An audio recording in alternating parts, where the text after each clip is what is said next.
The Game of Life and How to Play It. Florence Shinn was born 1871 and lived until 1940.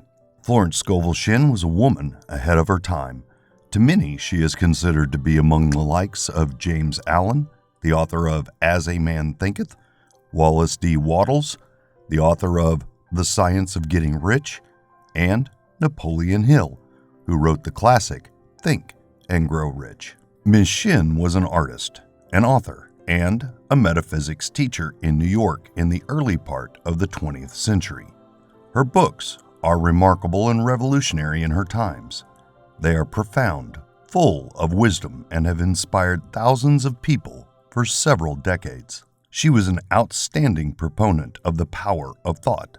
She taught that life is a game, and in order to play it well, one must learn to understand the universal laws that govern it. She showed her students and readers how to win health, prosperity, and happiness by mastering the game. By sharing real-life stories, she illustrates how positive attitudes and affirmations invariably succeed in making one a winner in life, able to control life's conditions and release abundance through knowledge of spiritual law. Florence Shinn had the ability to explain her success principles and how they work in an entertaining and easy-to-read style. She can be considered one of the last century's most popular success teachers. Florence Shinn was born on September 24, 1871, in Camden, New Jersey, to Alden Cortland Scoville and Emily Hopkinson. She had an older sister and a younger brother. Florence was educated at Friends Central School in Philadelphia. She later studied art at the Pennsylvania Academy of Fine Arts from 1889 to 1897. While there, she met Everett Shinn, a painter of impressionistic canvases and realistic murals. They married shortly after Florence graduated from the Art Academy. The Shinns moved to New York, where both pursued their separate careers. Everett in the theater, while Florence did illustrations for children's literature in magazines and books. In 1925, Florence decided to publish her first book, The Game of Life and How to Play It. After unsuccessfully finding a publisher for her work, she published it herself. Her second book, Your Word is Your Wand, followed in 1928, and her final book, The Secret Door to Success, was published in 1940, shortly before her death on October 17th. A fourth book, The Power of the Spoken Word, is a compendium of her notes gathered by one of her students, published posthumously in 1945.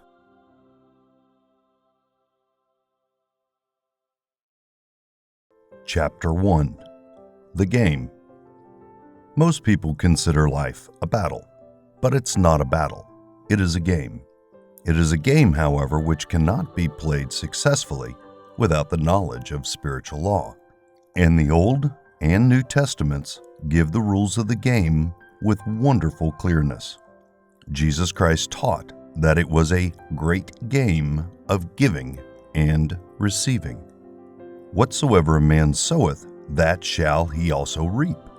This means that whatever man sends out in word or deed will return to him. What he gives, he will receive. If he gives hate, he will receive hate. If he gives love, he will receive love. If he gives criticism, he will receive criticism.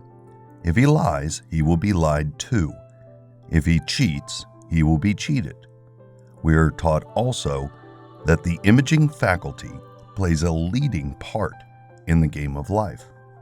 Keep thy heart, or imagination, with all diligence, for out of it are the issues of life. Proverbs 4:23.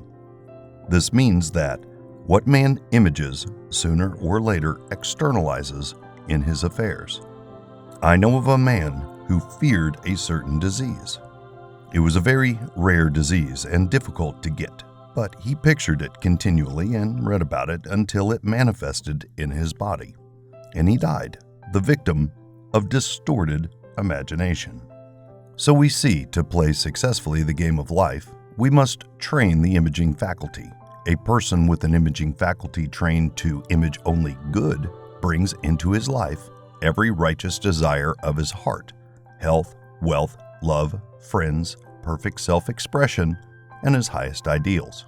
The imagination has been called the scissors of the mind, and it is ever cutting day by day the pictures man sees there, and sooner or later he meets his own creations in his outer world.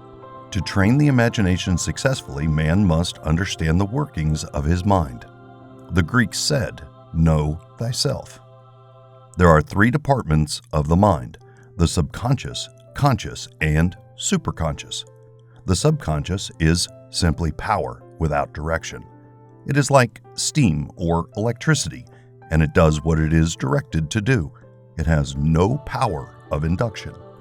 Whatever man feels deeply or images clearly is impressed upon the subconscious mind and carries out in minutest detail. For example, a woman I know, when a child, always made believe she was a widow. She dressed up in black clothes and wore a long black veil, and people thought she was very clever and amusing. She grew up and married a man with whom she was deeply in love. In a short time, he died. She wore black and a sweeping veil for many years. The picture of herself as a widow was impressed upon the subconscious mind, and in due time worked itself out regardless of the havoc created. The conscious mind has been called mortal or carnal mind. It is the human mind and sees life as it appears to be. It sees death, disaster, sickness, poverty, and limitation of every kind, and it impresses the subconscious. The superconscious mind is the God mind within each man and is the realm of perfect ideas. In it is the perfect pattern spoken of by Plato, the divine design. For there is a divine design for each person. There is a place that you are to fill and no one else can fill. Something you are to do which no one else can do.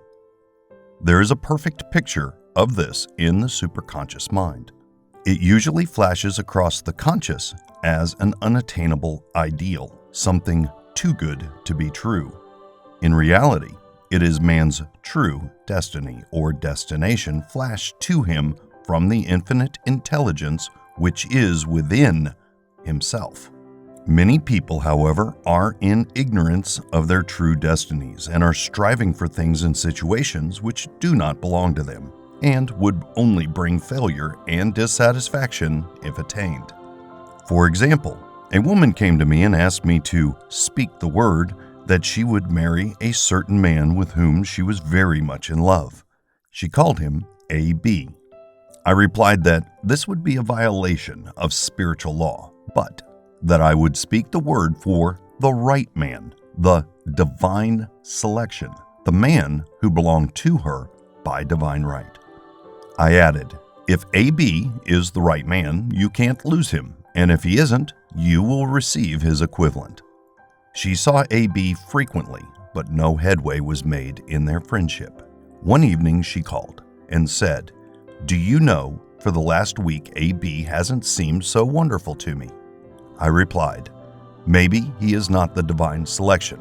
Another man may be the right one." Soon after that, she met another man who fell in love with her at once and who said she was his ideal. In fact, he said all of the things that she had always wished A.B. would have said to her. She remarked, "It was quite uncanny." She soon returned his love and lost all interest in A.B.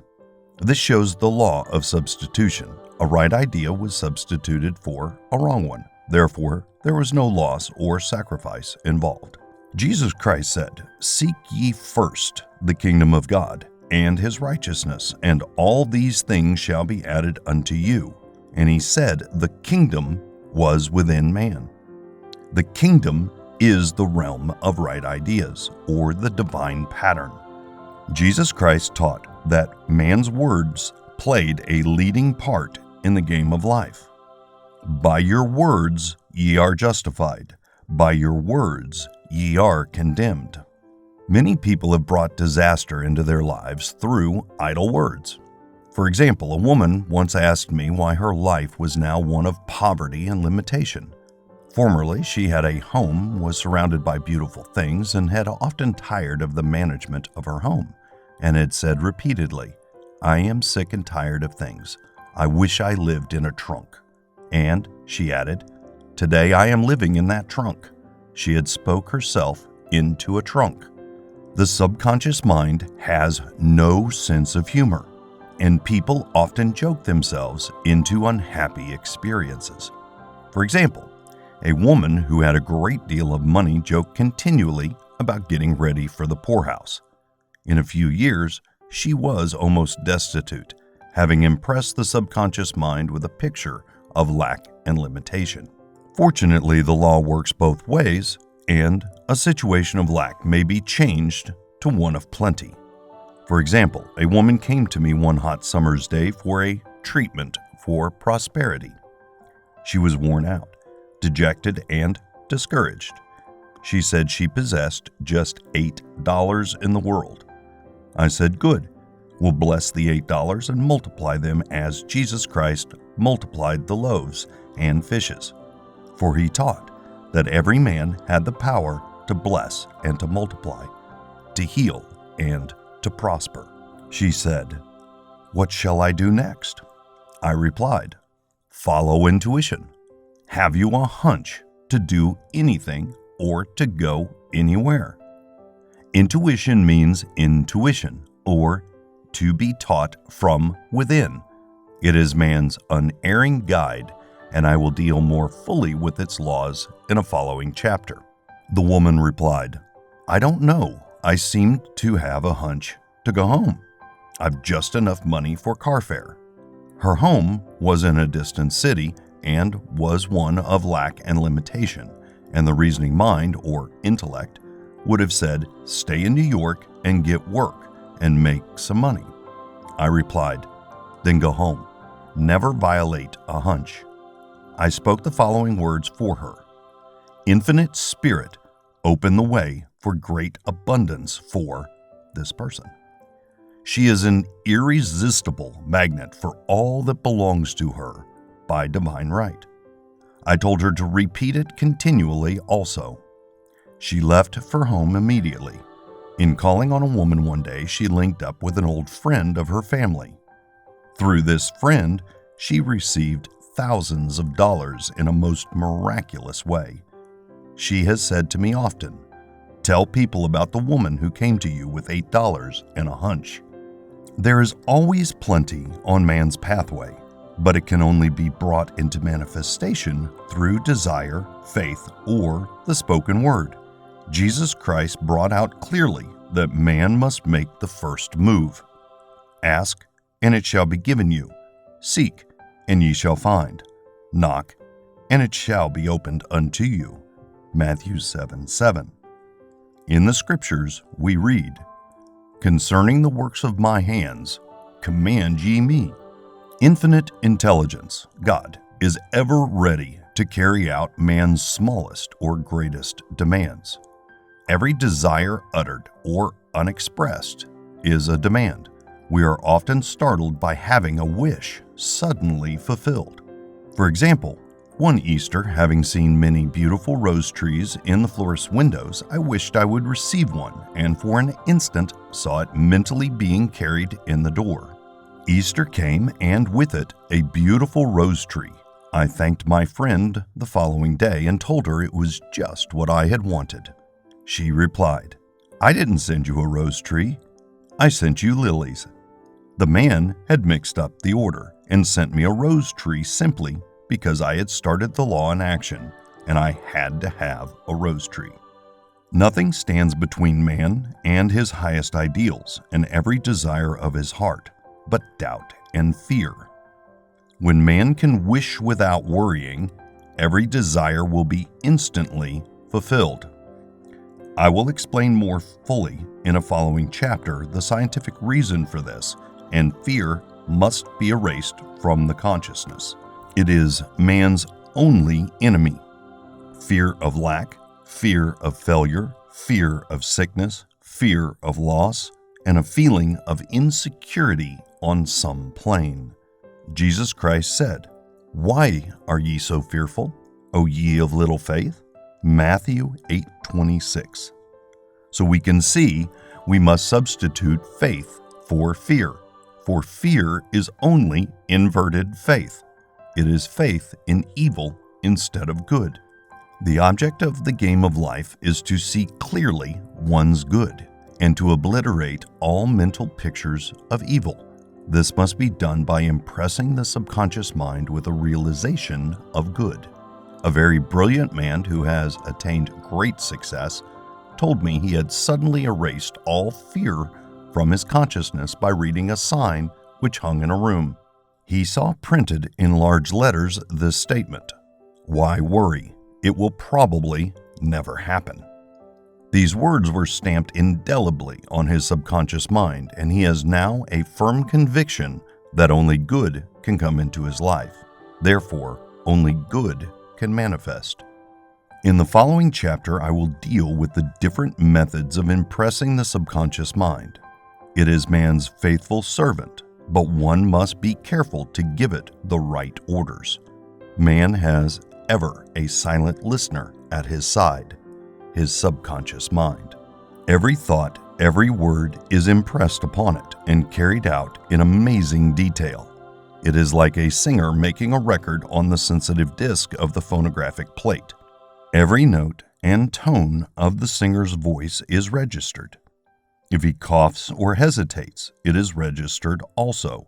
So let us break all the old bad records in the subconscious mind, the records of our lives which we do not wish to keep, and make new and beautiful ones. Speak these words aloud with power and conviction. I now smash and demolish by my spoken word every untrue record in my subconscious mind. They shall return to the dust heap of their native nothingness, for they came from my own vain imaginings. I now make my perfect records through the Christ within, the records of health, wealth, love, and perfect self-expression. This is the square of life, the game completed. In the following chapters, I will show how man can change his conditions by changing his words. Any man who does not know the power of the word is behind the times. Death and life are in the power of the tongue. Proverbs 18:21. Chapter 2. The Law of Prosperity. One of the greatest messages given to the race through the Scriptures is that God is man's supply, and that man can release, through his spoken word, all that belongs to him by divine right. We must, however, have perfect faith in his spoken word. Isaiah said, "My word shall not return unto me void, but shall accomplish that where it is sent." We know now that words and thoughts are a tremendous vibratory force, ever molding man's body and affairs. A woman came to me in great distress and said she was to be sued on the 15th of the month for $3,000. She knew of no way of getting the money and was in despair. I told her that God was her supply and that there is a supply for every demand. So I spoke the word. I gave thanks that the woman would receive $3,000 at the right time in the right way. I told her she must have perfect faith and act her perfect faith. The 15th came, but no money had materialized. She called me on the phone and asked what she was to do. I replied, "Well, it's Saturday, so they won't sue you today. Your part is to act rich, thereby showing perfect faith that you will receive it by Monday." She asked me to lunch with her to keep up her courage. When I joined her at a restaurant, I said, "This is no time to economize. Order an expensive luncheon. Act as if you have already received the $3,000. All things whatsoever ye ask in prayer, believing, ye shall receive." You must act as if you had already received. The next morning, she called me on the phone and asked me to stay with her during the day. I said, "No, you are divinely protected, and God is never too late." In the evening, she phoned again, greatly excited, and said, "My dear, a miracle has happened. I was sitting in my room this morning when the doorbell rang. I said to the maid, 'Don't let anyone in.' The maid, however, looked out the window and said, 'It's your cousin with the long white beard.' So I said, 'Call him back. I would like to see him.' He was just turning the corner when he heard the maid's voice, and he came back. He talked for about an hour, and just as he was leaving, he said, 'Oh, by the way, how are the finances?' I told him I needed the money, and he said, 'Why, my dear, I will give you $3,000 the first of the month.' I didn't like to tell him I was going to be sued. What shall I do? I won't receive it till the first of the month, and I must have it tomorrow." I said, "I'll keep on treating." I said, "Spirit is never too late. I give thanks she has received the money on the invisible plane and that it manifests on time." The next morning, her cousin called her up and said, "Come to my office this morning and I will give you the money." That afternoon, she had $3,000 to her credit in the bank and wrote checks as rapidly as her excitement would permit. If one asks for success and prepares for failure, he will get the situation he is prepared for. For example, a man came to me asking to speak the word that a certain debt would be wiped out. I found he spent his time planning what he would say to the man when he did not pay his bill, thereby neutralizing my words. He should have seen himself paying the debt. We have a wonderful illustration of this in the Bible, relating to the 3 kings who were in the desert, without water for their men and horses. They consulted the prophet Elijah, who gave them this astonishing message. "Thus saith the Lord, Ye shall not see wind, neither shall ye see rain, yet make this valley full of ditches." Man must prepare for the thing he has asked for when there isn't the slightest sign of it in sight. For example, a woman found it necessary to look for an apartment during the year when there was a great shortage of apartments in New York. It was considered almost an impossibility, and her friends were sorry for her and said, "Isn't it too bad? You'll have to store your furniture and live in a hotel." She replied, "You needn't feel sorry for me. I'm a Superman and I'll get an apartment." She spoke the words.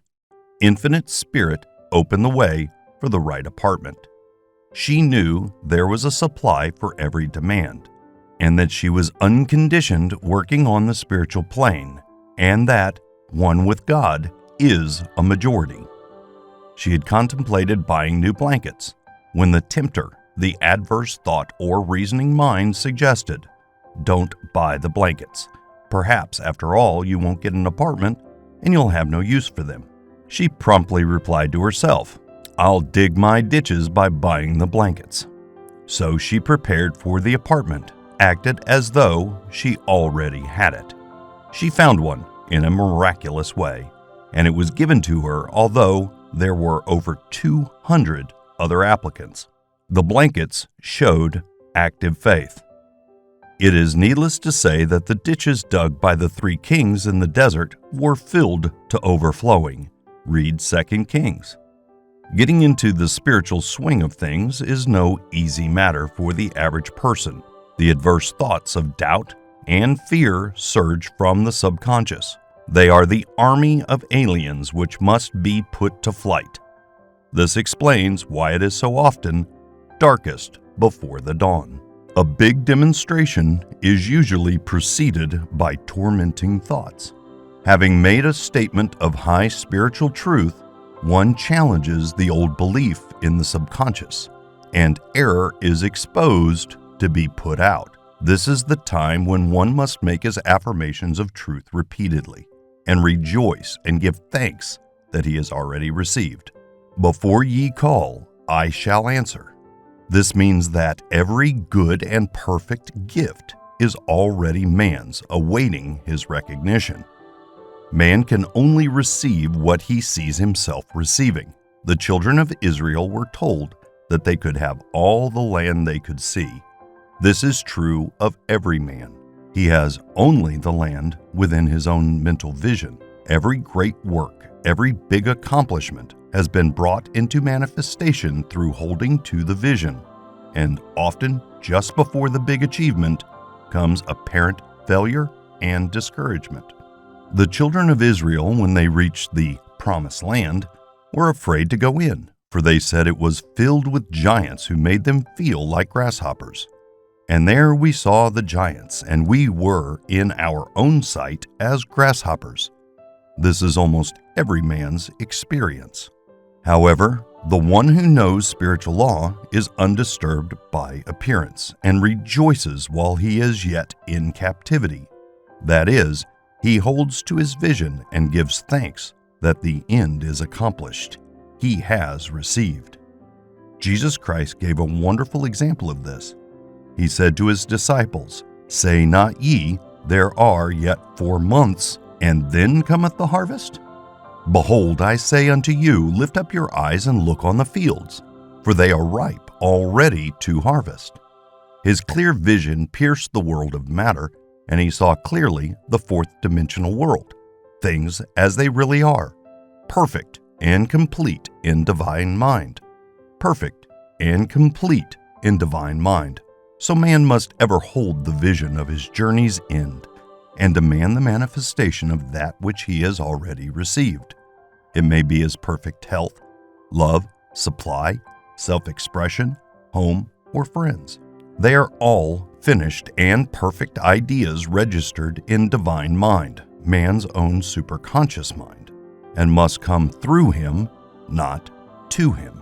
For example, a man came to me asking for treatments for success. It was imperative that he raise within a certain time period $50,000 for his business. The time limit was almost up when he came to me in despair. No one wanted to invest in his enterprise, and the bank had flatly refused a loan. I replied, "I suppose you lost your temper while at the bank, therefore your power. You can control any situation if you can first control yourself. Go back to the bank," I added, "and I will treat." My treatment was, "You are identified in love with the spirit of everyone connected with the bank. Let the divine idea come out of this situation." He replied, "Woman, you are talking about an impossibility. Tomorrow is Saturday. The bank closes at 12, and my train won't get me there until 10, and the time limit is up tomorrow. And anyway, they won't do it. It's too late." I replied, "God doesn't need any time and is never too late. With him, all things are possible." I added, "I don't know anything about business, but I know all about God." He replied, "It all sounds fine when I sit here listening to you, but when I go out, it's terrible." He lived in a distant city, and I did not hear from him for a week. Then came a letter. It read, "You were right. I raised the money, and I will never again doubt the truth of all that you told me." I saw him a few weeks later, and I said, "What happened? You evidently had plenty of time after all." And he replied, "My train was late, and I got there just 15 minutes to 12. I walked into the bank quietly and said, 'I have come for the loan,' and they gave it to me without a question." It was the last 15 minutes of time allotted to him, and Infinite Spirit was not too late. In this instance, the man could never have demonstrated alone. He needed someone to help him hold to the vision. This is what one man can do for another.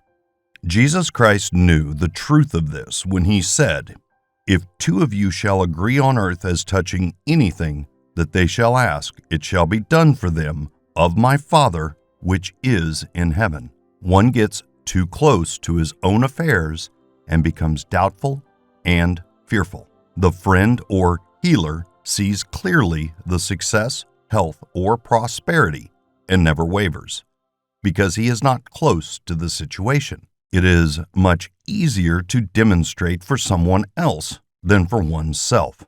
So a person should not hesitate to ask for help if he feels himself wavering. A keen observer of life once said, "No man can fail if some one person sees him successful."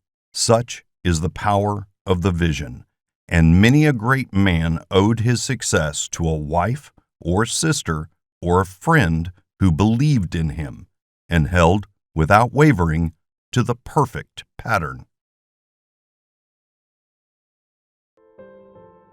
Chapter 3. The Power of the Word. A person knowing the power of the Word becomes very careful in his conversation. He has only to watch the reaction of his words to know that they do not return void. Through his spoken word, man is continually making laws for himself. I knew a man who said, "I always miss a car. It invariably pulls out just as I arrive." His daughter said, "I always catch a car. It's sure to come just as I get there." This occurred for years. Each had made a separate law for himself, one of failure, one of success. This is the psychology of superstitions. The horseshoe or rabbit's foot contains no power, but man's spoken word and belief that it will bring good luck creates expectancy in the subconscious mind and attracts a lucky situation. I find, however, this will not work when man has advanced spiritually and knows a higher law. One cannot turn back and must put away graven images. For example, 2 men in my class had a great success in business for several months, when suddenly everything went to smash. We tried to analyze the situation, and I found instead of making their affirmations and looking to God for success and prosperity, they had each bought a lucky monkey. I said, "Oh, I see. You've been trusting in the lucky monkeys instead of God. Put away the monkeys and call on the law of forgiveness, for man has power to forgive or neutralize his mistakes." They decided to throw the lucky monkeys down a coal hole, and all went well again. This does not mean, however, that one should throw away every lucky ornament or horseshoe about the house, but he must recognize that the power back of it is the one and only power, God, and that the object simply gives him a feeling of expectancy. I was with a friend one day who was in deep despair. In crossing the street, she picked up a horseshoe. Immediately, she was filled with joy and hope. She said God had sent her the horseshoe in order to keep up her courage. It was indeed at that moment about the only thing that could have registered in her consciousness. Her hope became faith, and she ultimately made a wonderful demonstration. I wish to make the point clear that the men previously mentioned were dependent on the monkeys alone, while this woman recognized the power back of the horseshoe. I know in my case, it took a long while to get out of a belief that a certain thing brought disappointment. If the thing happened, disappointment invariably followed.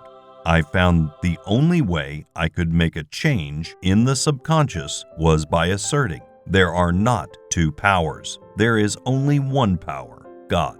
Therefore, there are not disappointments, and this thing means a happy surprise. I noticed a change at once, and happy surprises commenced coming my way. I have a friend who said nothing could induce her to walk under a ladder. I said, if you're afraid, you're giving in to a belief in two powers, good and evil, instead of one. As God is absolute, there can be no opposing power, unless man makes the false of evil for himself, to show you believe in only one power, God, and that there is no power or reality in evil. Walk under the next ladder you see. Soon after, she went to her bank. She wished to open her box in the safe deposit vault, and there stood a ladder on her pathway. It was impossible to reach the box without passing under the ladder. She quailed with fear and turned back. She could not face the lion on her pathway. However, when she reached the street, my words rang in her ears and she decided to return and walk under it. It was a big moment in her life, for ladders had held her in bondage for years. She retraced her steps to the vault and the ladder was no longer there. This so often happens. If one is willing to do a thing he is afraid to do, he does not have to do it. It is the law of non-resistance, which is so little understood. Someone has said that courage contains genius and magic. Face a situation fearlessly, and there is no situation to face. It falls away of its own weight. The explanation is that fear attracted the ladder on the woman's pathway, and fearlessness removed it. Thus, the invisible forces are ever working for man who is always pulling the strings, himself, though he does not know it. Owing to the vibratory power of words, whatever man voices, he begins to attract. People who continually speak of disease invariably attract it. After man knows the truth, he cannot be too careful of his words. For example, I have a friend who often says on the phone, "Do come to see me and have an old-fashioned chat." This old-fashioned chat means an hour of about 500 to 1,000 destructive words, the principal topics being loss, lack, failure, and sickness. I reply, "No, I thank you. I've had enough old-fashioned chats in my life. They are too expensive, but I will be glad to have a new-fashioned chat and talk about what we want, not what we don't want." There is an old saying that man only dare use his words for 3 purposes: to heal, bless, or prosper.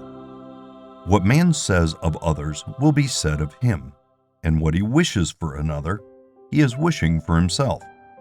Curses, like chickens, come home to roost. If a man wishes someone bad luck, he is sure to attract bad luck himself. If he wishes to aid someone to success, he is wishing and aiding himself to success.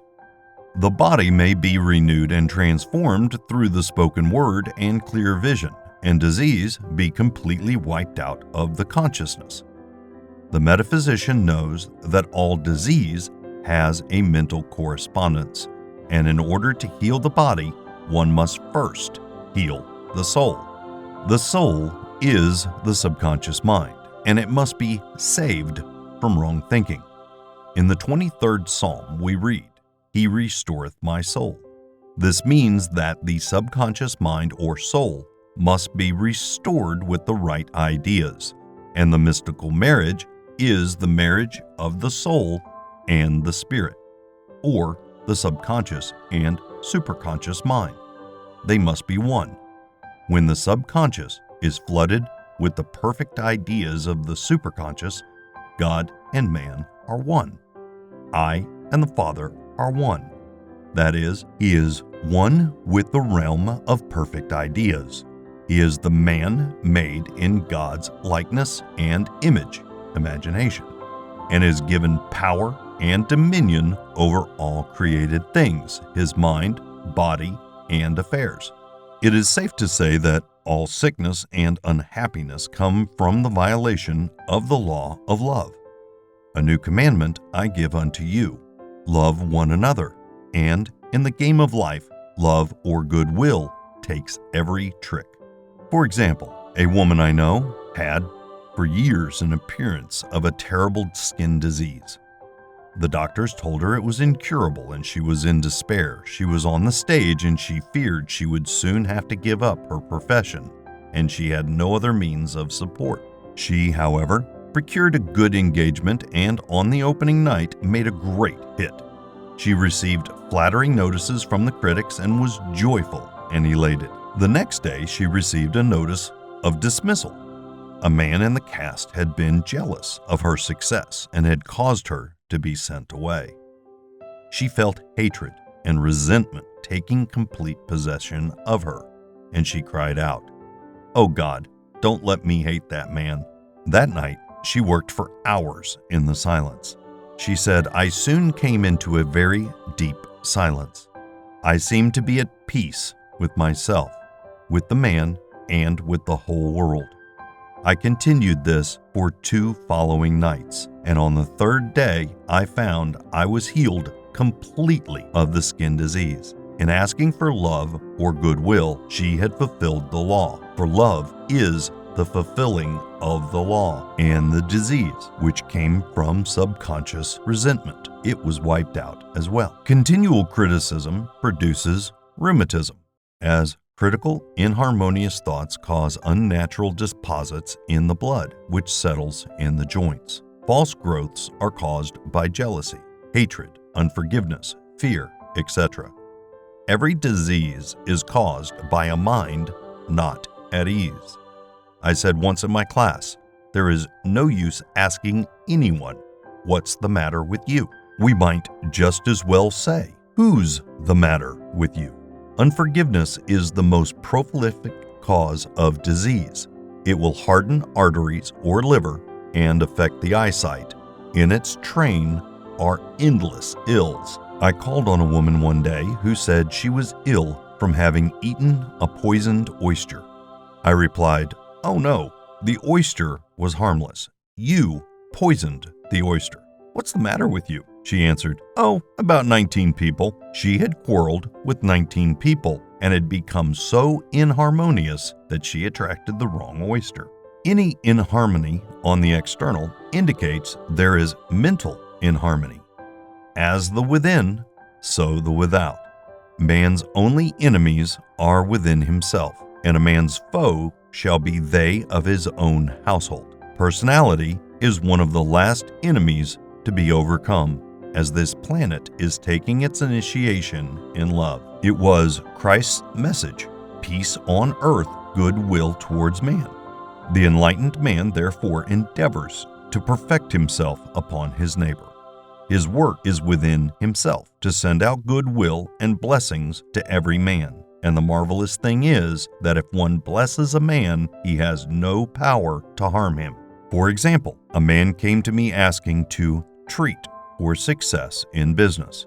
He was selling machinery, and a rival appeared on the scene with what he proclaimed was a better machine, and my friend feared defeat. I said, "First of all, we must wipe out all fear and know that God protects your interest and that the divine idea must come out of the situation. That is, the right machine will be sold by the right man to the right man." And I added, "Don't hold one critical thought towards that man. Bless him all day and be willing not to sell your machine if it isn't the divine idea." So he went to the meeting, fearless and non-resistant, and blessing the other man. He said the outcome was very remarkable. The other man's machine refused to work, and he sold his without the slightest difficulty. But I say unto you, love your enemies, bless them that curse you, do good to them that hate you, and pray for them which spitefully use you and persecute you. Goodwill produces a great aura of protection about the one who sends it, and no weapon that is formed against him shall prosper. In other words, love and goodwill destroy the enemies within oneself. Therefore, one has no enemies on the external. There is peace on earth for him who sends goodwill to man. Chapter 4. The Law of Non-Resistance. Nothing on earth can resist an absolutely non-resistant person. The Chinese say that water is the most powerful element because it is perfectly non-resistant. It can wear away a rock and sweep all before it. Jesus Christ said, "Resist not evil," for he knew in reality there is no evil, therefore nothing to resist. Evil has come of man's vain imagination, or a belief in two powers, good and evil. There is an old legend that Adam and Eve ate of Maya, the tree of illusion, and saw two powers instead of one power, God. Therefore, evil is a false law man has made for himself through psychoma or soul sleep. Soul sleep means that man's soul has been hypnotized by the race belief of sin, sickness, and death, etc., which is carnal or mortal thought, and his affairs have outpictured his illusions. We have read in a preceding chapter that man's soul is his subconscious mind, and whatever he feels deeply, good or bad, is outpictured by that faithful servant. His body and affairs show forth what he has been picturing. The sick man has pictured sickness, the poor man, poverty, the rich man, wealth. People often say, "Why does a little child attract illness when it is too young even to know what it means?" I answer that children are sensitive and receptive to the thoughts of others about them and often outpicture the fears of their parents. I heard a metaphysician once say, if you do not run your subconscious mind yourself, someone else will run it for you. Mothers often, unconsciously, attract illness and disaster to their children by continually holding them in thoughts of fear and watching for symptoms. For example, a friend asked a woman if her little girl had the measles. She replied promptly, "Not yet." This implied that she was expecting the illness and therefore preparing the way for what she did not want for herself and child. However, the man who is centered and established in right thinking, the man who sends out only goodwill to his fellow man and who is without fear, cannot be touched or influenced by the negative thoughts of others. In fact, he could then receive only good thoughts, as he himself sends forth only good thoughts. Resistance is hell, for it places man in a state of torment. A metaphysician once gave me a wonderful recipe for taking every trick in the game of life. It is the acme of non-resistance. He gave it in this way. At one time in my life, I baptized children, and of course, they had many names. Now, I no longer baptize children, but I baptize events, but I give every event the same name. If I have a failure, I baptize its success in the name of the Father and of the Son and of the Holy Ghost. In this, we see the great law of transmutation, founded on non-resistance. Through his spoken word, every failure was transmuted into success. For example, a woman who required money and who knew the spiritual law of opulence was thrown continually in a business way with a man who made her feel very poor. He talked lack and limitation, and she commenced to catch his poverty thoughts. So she disliked him and blamed him for her failure. She knew in order to demonstrate her supply, she must first feel that she had received. A feeling of opulence must precede its manifestation. It dawned on her one day that she was resisting the situation and seeing two powers instead of one. So she blessed the man and baptized the situation's success. She affirmed, as there is only one power, God. This man is here for my good and my prosperity. Just what he did not seem to be there for. Soon after that, she met, through this man, a woman who gave her for a service rendered several $1,000s, and the man moved to a distant city and faded harmoniously from her life.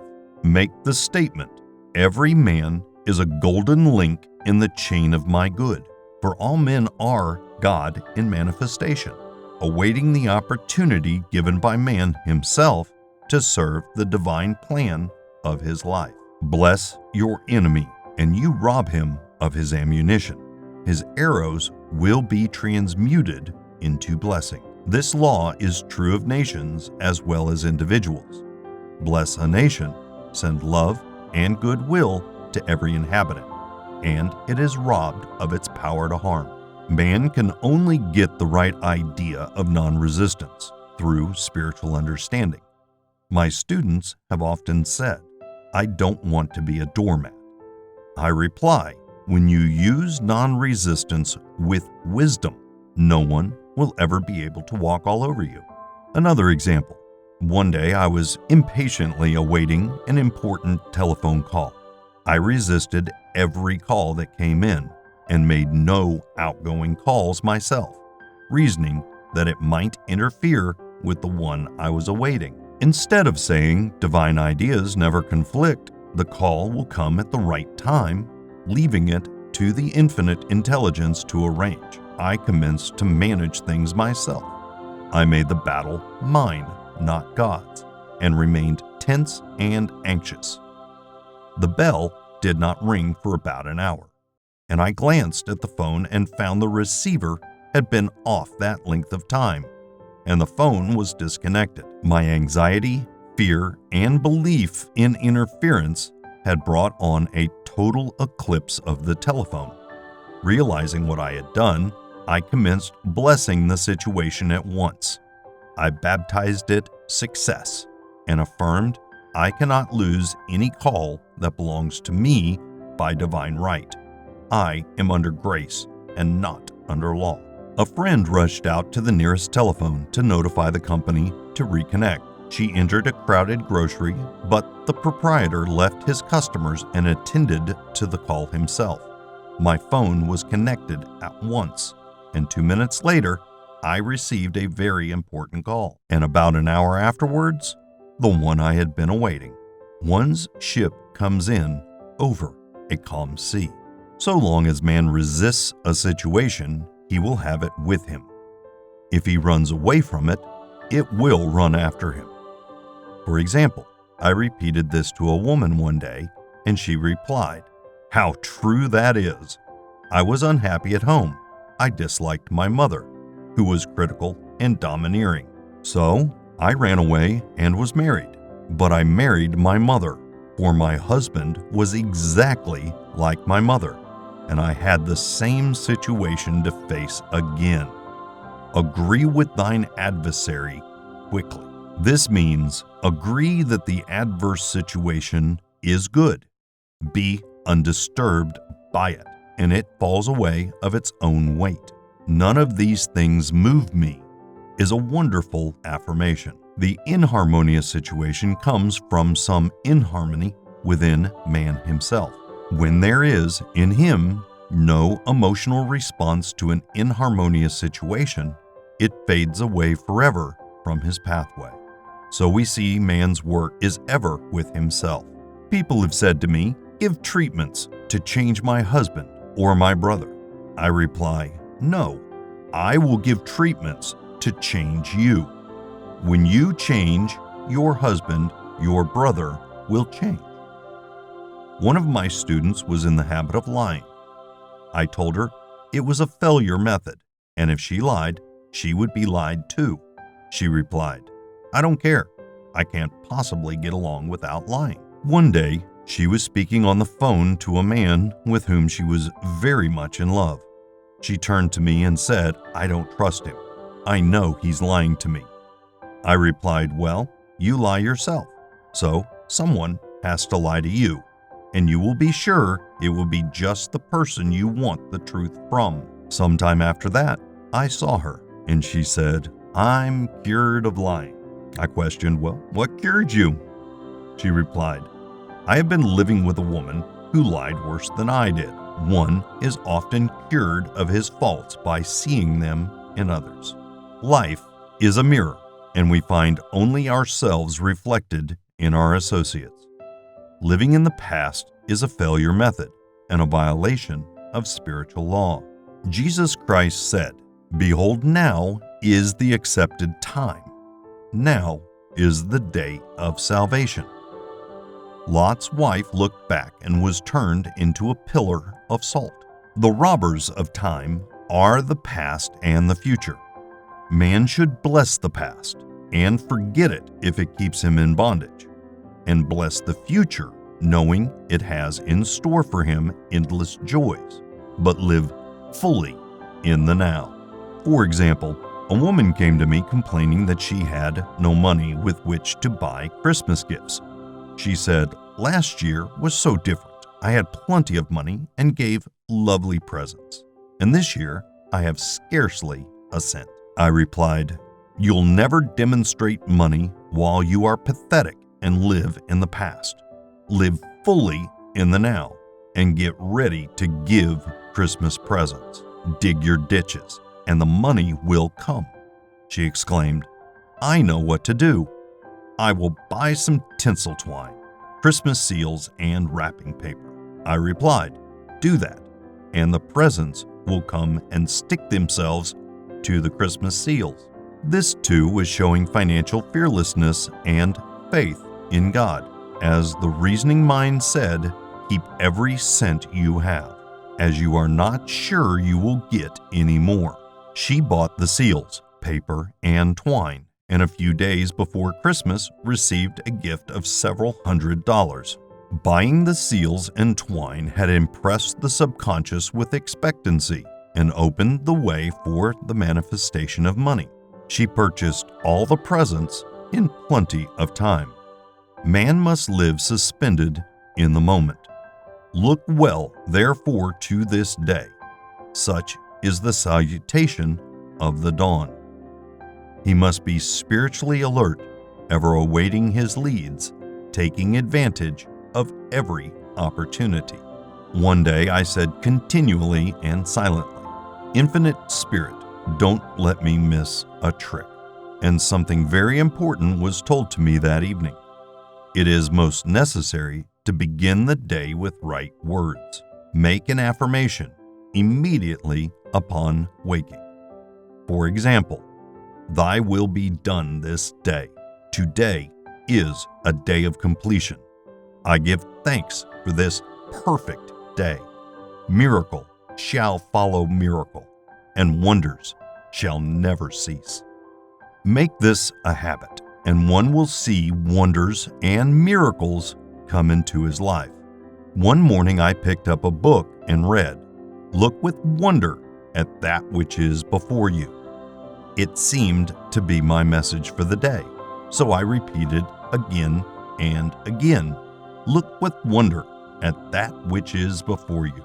At about noon, a large sum of money was given me, which I had been desiring for a certain purpose.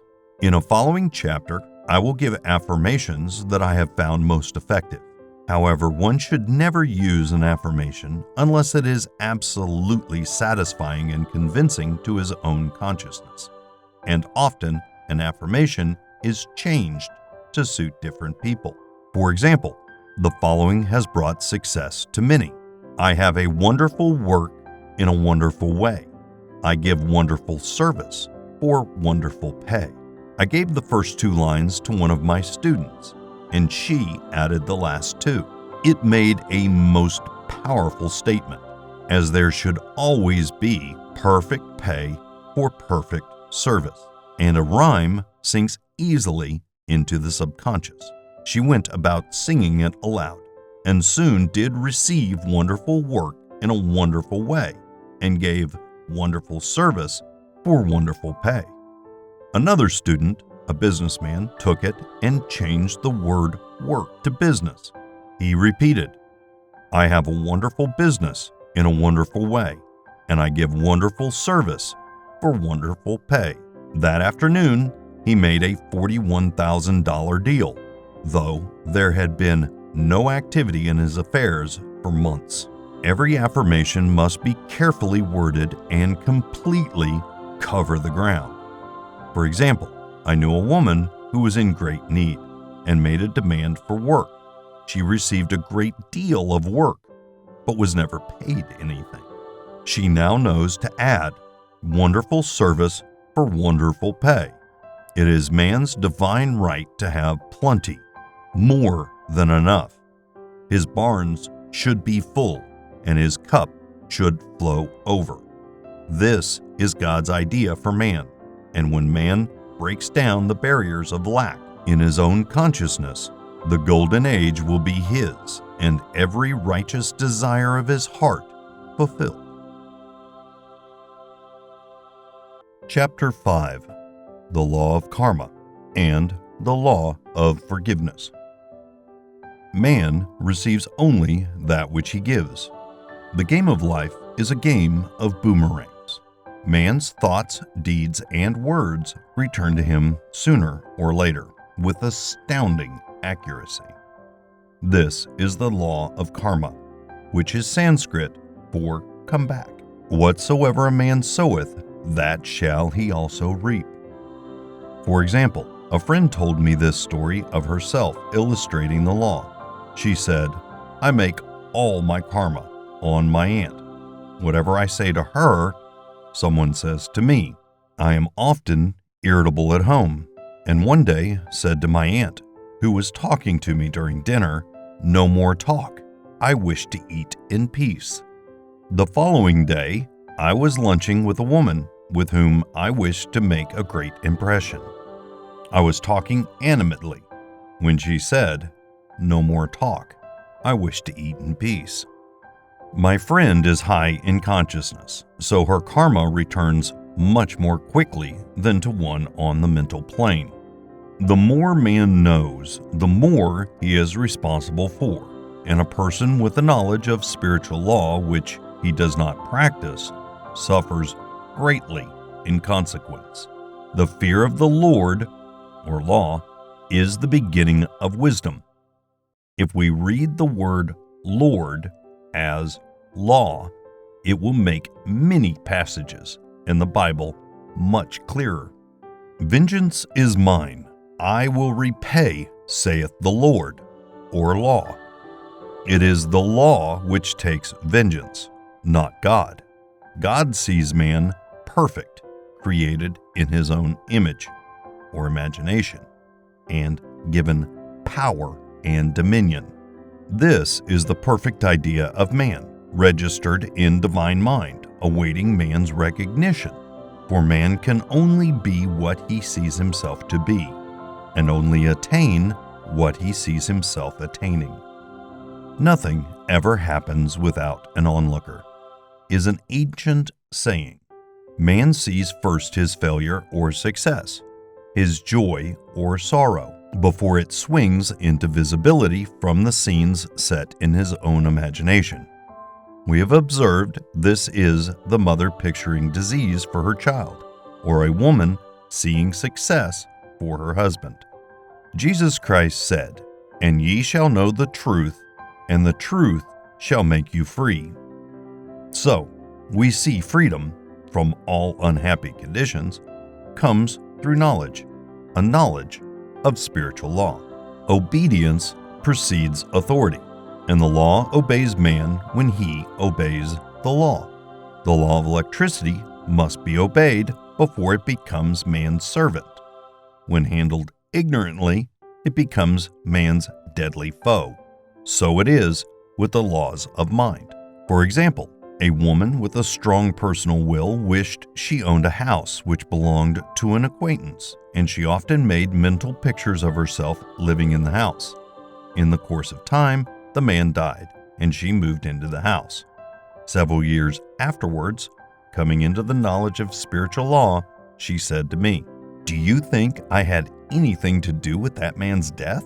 I replied, "Yes, your desire was so strong, everything made way for it. But you paid your karmic debt.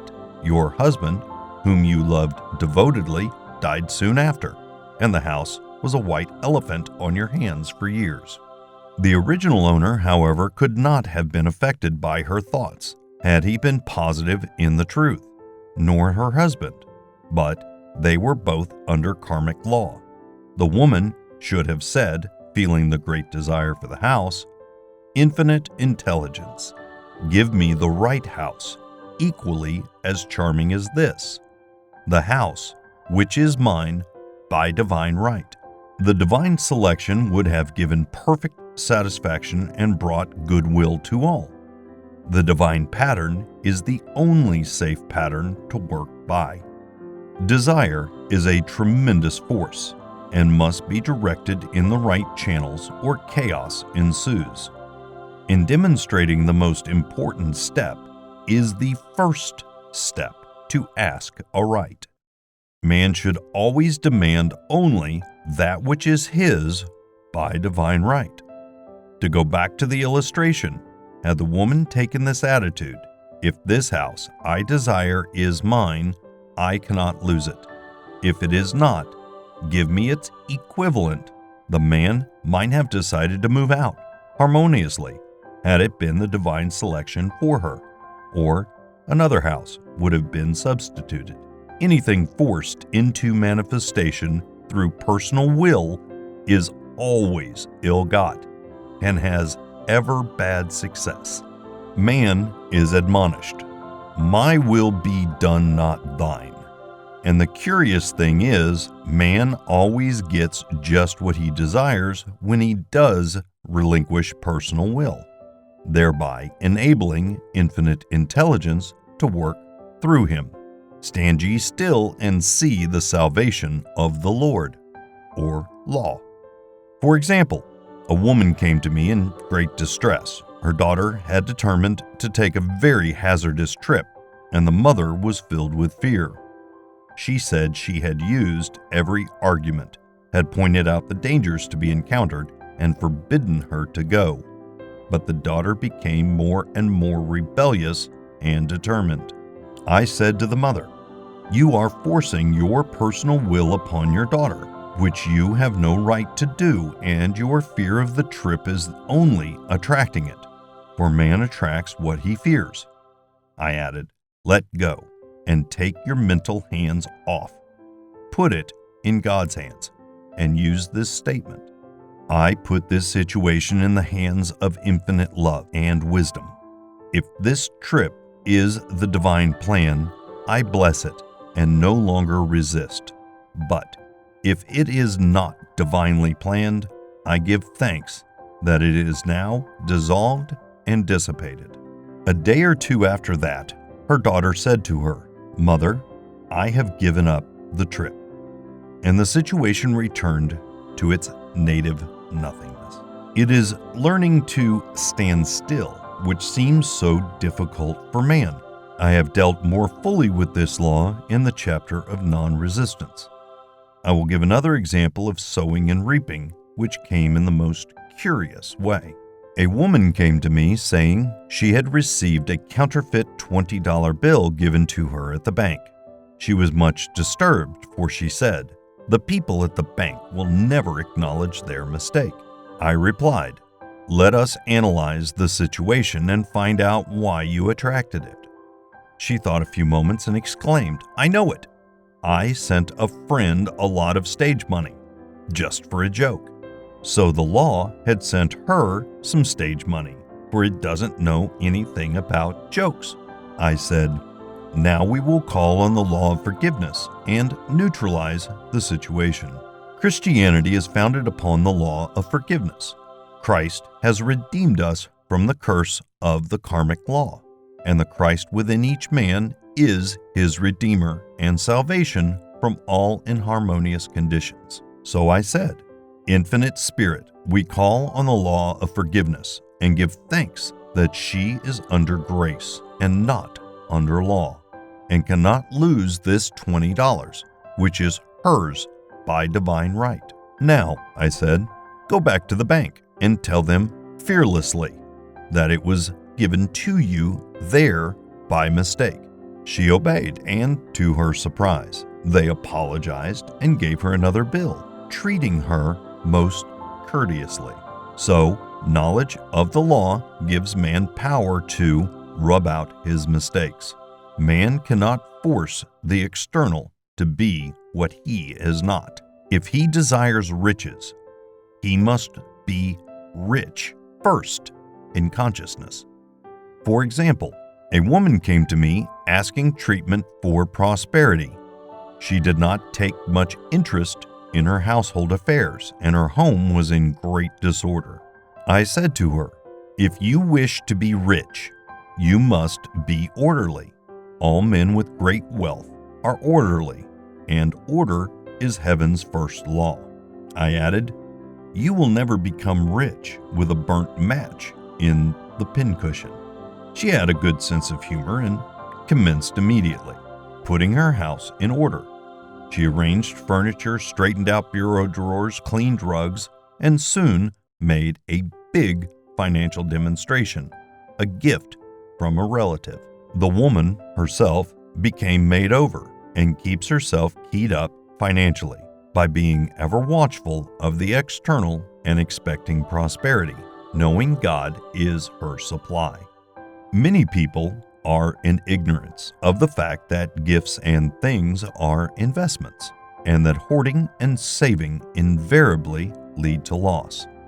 There is that scattereth and yet increaseth, and there is that withholdeth more than is meet, but it tendeth to poverty.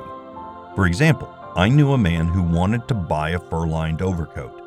He and his wife went to the various shops, but there was none he wanted. He said they were all too cheap-looking. At last, he was shown one the salesman said was valued at $1,000, but which the manager would sell him for $500 as it was late in the season. His financial possessions amounted to about $700. The reasoning mind would have said, you can't afford to spend nearly all you have on a coat. But he was very intuitive and never reasoned. He turned to his wife and said, if I get this coat, I'll make a ton of money. So his wife consented weakly. About a month later, he received a $10,000 commission. The coat made him feel so rich, it linked him with success and prosperity. Without the coat, he would not have received the commission. It was an investment paying large dividends. If man ignores these leadings to spend or give, the same amount of money will go out in an uninteresting or unhappy way. For example, a woman told me on Thanksgiving Day she informed her family that they could not afford a Thanksgiving dinner. She had the money but decided to save it. A few days later, someone entered her room and took from the bureau drawer the exact amount the dinner would have cost. The law always stands back of the man who spends fearlessly with wisdom. For example, one of my students was shopping with her little nephew. The child clamored for a toy, which she told him she could not afford to buy. She realized suddenly that she was seeking lack and not recognizing God as her supply. So she bought the toy, and on her way home, picked up in the street the exact amount of money she had paid for it. Man's supply is inexhaustible and unfailing when fully trusted, but faith or trust must precede the demonstration. According to your faith, be it unto you. Faith is the substance of things hoped for, the evidence of things not seen. For faith holds the vision steady, and the adverse pictures are dissolved and dissipated. And in due season we shall reap, if we faint not. Jesus Christ brought the good news, the gospel, that there was a higher law than the law of karma, and that the law transcends the law of karma. It is the law of grace, or forgiveness. It is the law which frees man from the law of cause and effect, the law of consequence, under grace and not under law. We are told that on this plane, man reaps where he has not sown. The gifts of God are simply poured out upon him. All that the kingdom affords is his. This continued state of bliss awaits the man who has overcome the race or world thought. In the world thought, there is tribulation, but Jesus Christ said, "Be of good cheer, I have overcome the world." The world thought is that of sin, sickness, and death. He saw their absolute unreality and said, "Sickness and sorrow shall pass away, and death itself, the last enemy, be overcome." We now know, from a scientific standpoint, that death could be overcome by stamping the subconscious mind with the conviction of eternal youth and eternal life. The subconscious, being simply power without direction, carries out orders without questioning. Working under the direction of the superconscious, the Christ or God within man, the resurrection of the body would be accomplished. Man would no longer throw off his body in death. It would be transformed into the body electric, sung by Walt Whitman, for Christianity is founded upon the forgiveness of sins and an empty tomb. Chapter 6. Casting the Burden, Impressing the Subconscious. When man knows his own powers and the workings of his mind, his great desire is to find an easy and quick way to impress the subconscious with good, for simply an intellectual knowledge of the truth will not bring results. In my own case, I found the easiest way is in casting the burden. A metaphysician once explained it in this manner. He said, "The only thing which gives anything weight in nature is the law of gravitation. And if a boulder could be taken high above the planet, there would be no weight in that boulder." And that is what Jesus Christ meant when he said, "My yoke is easy and my burden is light." He had overcome the world vibration and functioned in the fourth dimensional realm, where there is only perfection, completion, life, and joy. He said, "Come to me, all ye that are labor and are heavy laden, and I will give you rest. Take my yoke upon you, for my yoke is easy and my burden is light." We are also told in the 55th Psalm to cast thy burden upon the Lord. Many passages in the Bible state that the battle is God's, not man's, and that man is always to stand still and see the salvation of the Lord. This indicates that the superconscious mind, or Christ within, is the department which fights man's battles and relieves him of burdens. We see therefore that man violates the law if he carries a burden, and a burden is an adverse thought or condition, and this thought or condition has its root in subconsciousness. It seems almost impossible to make any headway directing the subconscious from the conscious or reasoning mind, as the reasoning mind, the intellect, is limited in its conceptions and filled with doubts and fears. How scientific is it then to cast the burden upon the superconscious mind, or Christ within, where it is made light or dissolved into its native nothingness? For example, a woman in urgent need of money made light upon the Christ within, the superconscious, with this statement, "I cast this burden of lack on the Christ within, and I go free to have plenty." The belief in lack was her burden, and as she cast upon the superconscious with its belief of plenty, an avalanche of supply was the result. We read, "The Christ in you, the hope of glory." Another example, one of my students had been given a new piano, and there was no room in her studio for it until she had moved out the old one. She was in a state of perplexity. She wanted to keep the old piano, but knew of no place to send it. She became desperate, as the new piano was to be sent immediately. In fact, was on its way, with no place to put it. She said it came to her to repeat, "I cast this burden on the Christ within, and I go free." A few moments later, her phone rang, and a woman friend asked if she might rent her old piano, and it was moved out a few minutes before the new one arrived. I knew a woman whose burden was resentment. She said, "I cast this burden of resentment on the Christ within, and I go free to be loving, harmonious, and happy." The almighty superconscious flooded the subconscious with love, and her whole life was changed. For years, resentment had held her in a state of torment and imprisoned her soul, the subconscious mind. The statement should be made over and over and over, sometimes for hours at a time, silently or audibly, with quietness but determination. I have often compared it to winding up a Victrola. We must wind ourselves up with spoken words. I have noticed in casting the burden, after a little while, one seems to see clearly. It is impossible to have clear vision while in the throes of carnal mind. Doubts and fear poison the mind and body, and imagination runs riot, attracting disaster and disease.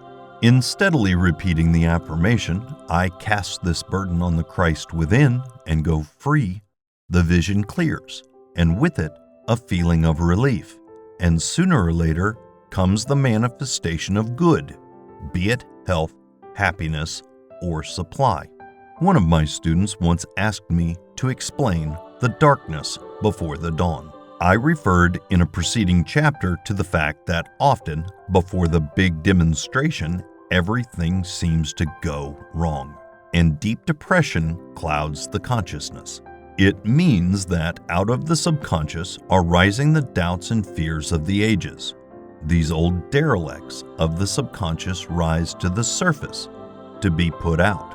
It is then that man should clap his cymbals like Jehoshaphat and give thanks that he is saved, even though he seems surrounded by the enemy or the situation of lack or disease. The student continued, "How long must one remain in the dark?" And I replied, "Until one can see in the dark. And casting the burden enables one to see in the dark. In order to impress the subconscious, active faith is always essential. Faith without works is dead." In these chapters, I have endeavored to bring out this point. Jesus Christ showed active faith when he commanded the multitude to sit down on the ground before he gave thanks for the loaves and fishes. I will give another example showing how necessary this step is. In fact, active faith is the bridge over which man passes to his promised land. Through misunderstanding, a woman had been separated from her husband, whom she deeply loved. He refused all offers of reconciliation and would not communicate with her in any way. Coming into the knowledge of spiritual law, she denied the appearance of separation. She made this statement, "There is no separation in divine mind. Therefore, I cannot be separated from the love and companionship which are mine by divine right." She showed active faith by arranging a place for him at the table every day, thereby impressing the subconscious with a picture of his return. Over a year passed, but she never wavered. And one day, he walked in. The subconscious is often impressed through music. Music has a fourth dimensional quality and releases the soul from imprisonment. It makes wonderful things seem possible and easy of accomplishment. I have a friend who uses her Victrola daily for this purpose. It puts her in perfect harmony and releases the imagination. Another woman often dances while making her affirmations. The rhythm and harmony of music and motion carries her words forth with tremendous power. The student must remember also not to despise the day of small things. Invariably, before a demonstration come, signs of land. Before Columbus reached America, he saw birds and twigs, which showed him land was near. So it is with a demonstration, but often the student mistakes it for the demonstration itself and is disappointed. For example, a woman had spoken the word for a set of dishes. Not long afterwards, a friend gave her a dish which was old and cracked. She came to me and said, "Well, I asked for a set of dishes and all I got was a cracked plate." I replied, "The plate was only signs of land.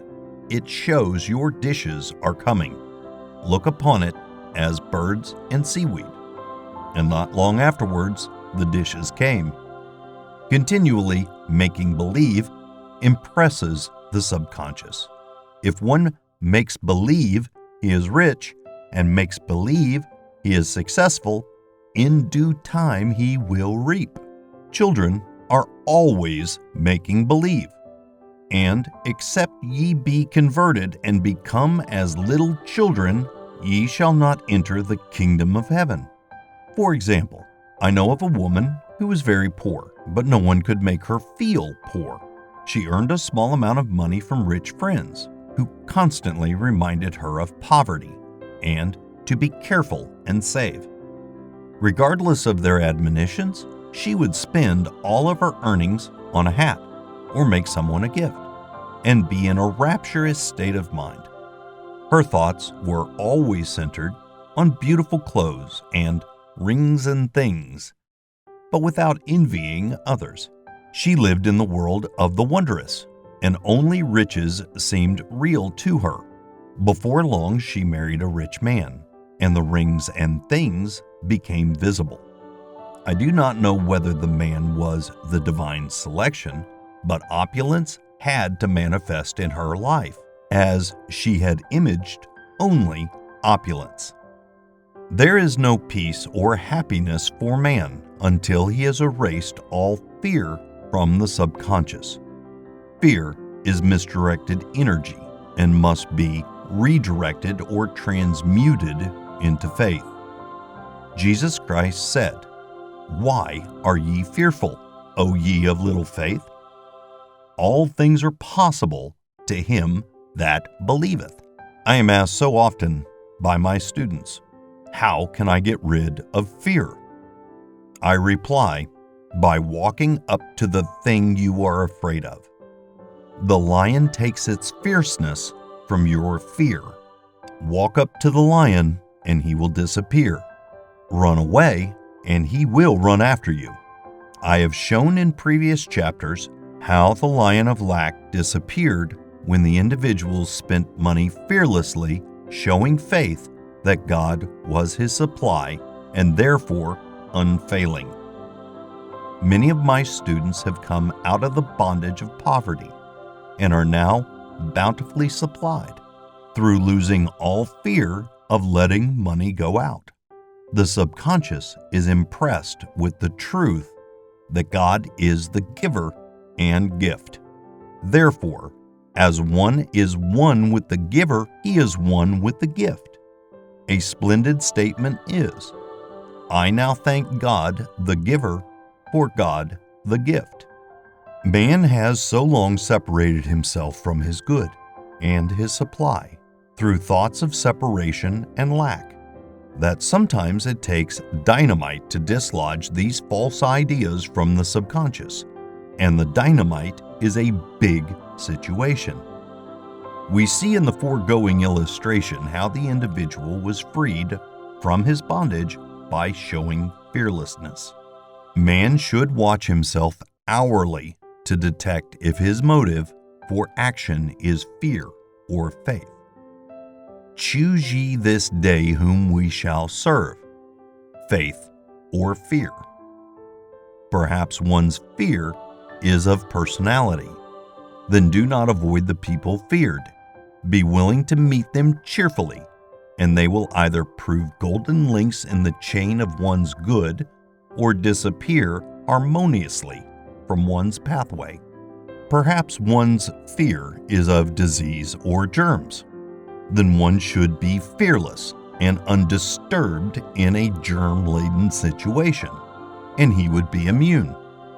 One can only contract germs while vibrating at the same rate as the germ, and fear drags men down to the level of the germ. Of course, the disease-laden germ is the product of carnal mind, as all thought must objectify. Germs do not exist in the superconscious or divine mind, therefore are the product of man's vain imagination. In the twinkling of an eye, man's release will come when he realizes there is no power in evil. The material world will fade away, and the fourth dimensional world, the world of the wondrous, will swing into manifestation.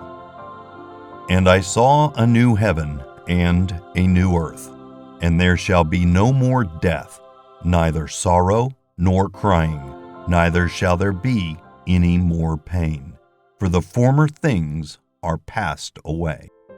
Chapter 7. Love. Every man on this planet is taking his initiation in love. A new commandment I give unto you, that ye love one another. Ouspensky states in Tertium Organum that love is a cosmic phenomenon and opens to man the fourth dimensional world, the world of the wondrous. Real love is selfless and free from fear. It pours itself out upon the object of its affection without demanding any return. Its joy is in the joy of giving. Love is God in manifestation and the strongest magnetic force in the universe. Pure, unselfish love draws to itself its own. It does not need to seek or demand. Scarcely anyone has the faintest conception of real love. Man is selfish, tyrannical, or fearful in his affections, thereby losing the thing he loves. Jealousy is the worst enemy of love, for the imagination runs riot, seeing the loved one attracted to another, and invariably these fears objectify if they are not neutralized. For example, a woman came to me in deep distress. The man she had loved had left her for another woman and said he never intended to marry her. She was torn with jealousy and resentment and said she hoped he would suffer as he had made her suffer, and added, "How could he leave me when I loved him so much?" I replied, "You are not loving that man. You are hating him," and added, "You can never receive what you have never given. Give a perfect love, and you will receive a perfect love. Perfect yourself on this man. Give him a perfect, unselfish love, demanding nothing in return. Do not criticize or condemn, and bless him wherever he is." She replied, "No, I won't bless him unless I know where he is." "Well," I said, "that is not real love."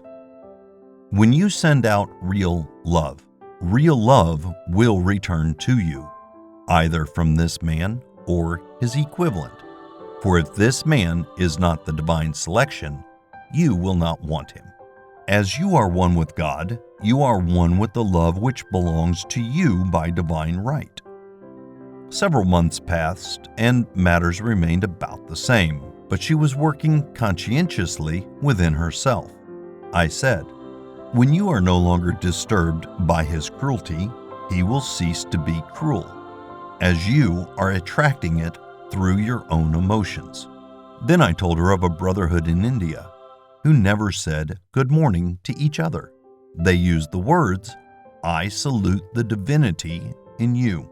They saluted the divinity in every man and in the wild animals in the jungle, and they were never harmed, for they saw only God in every living thing.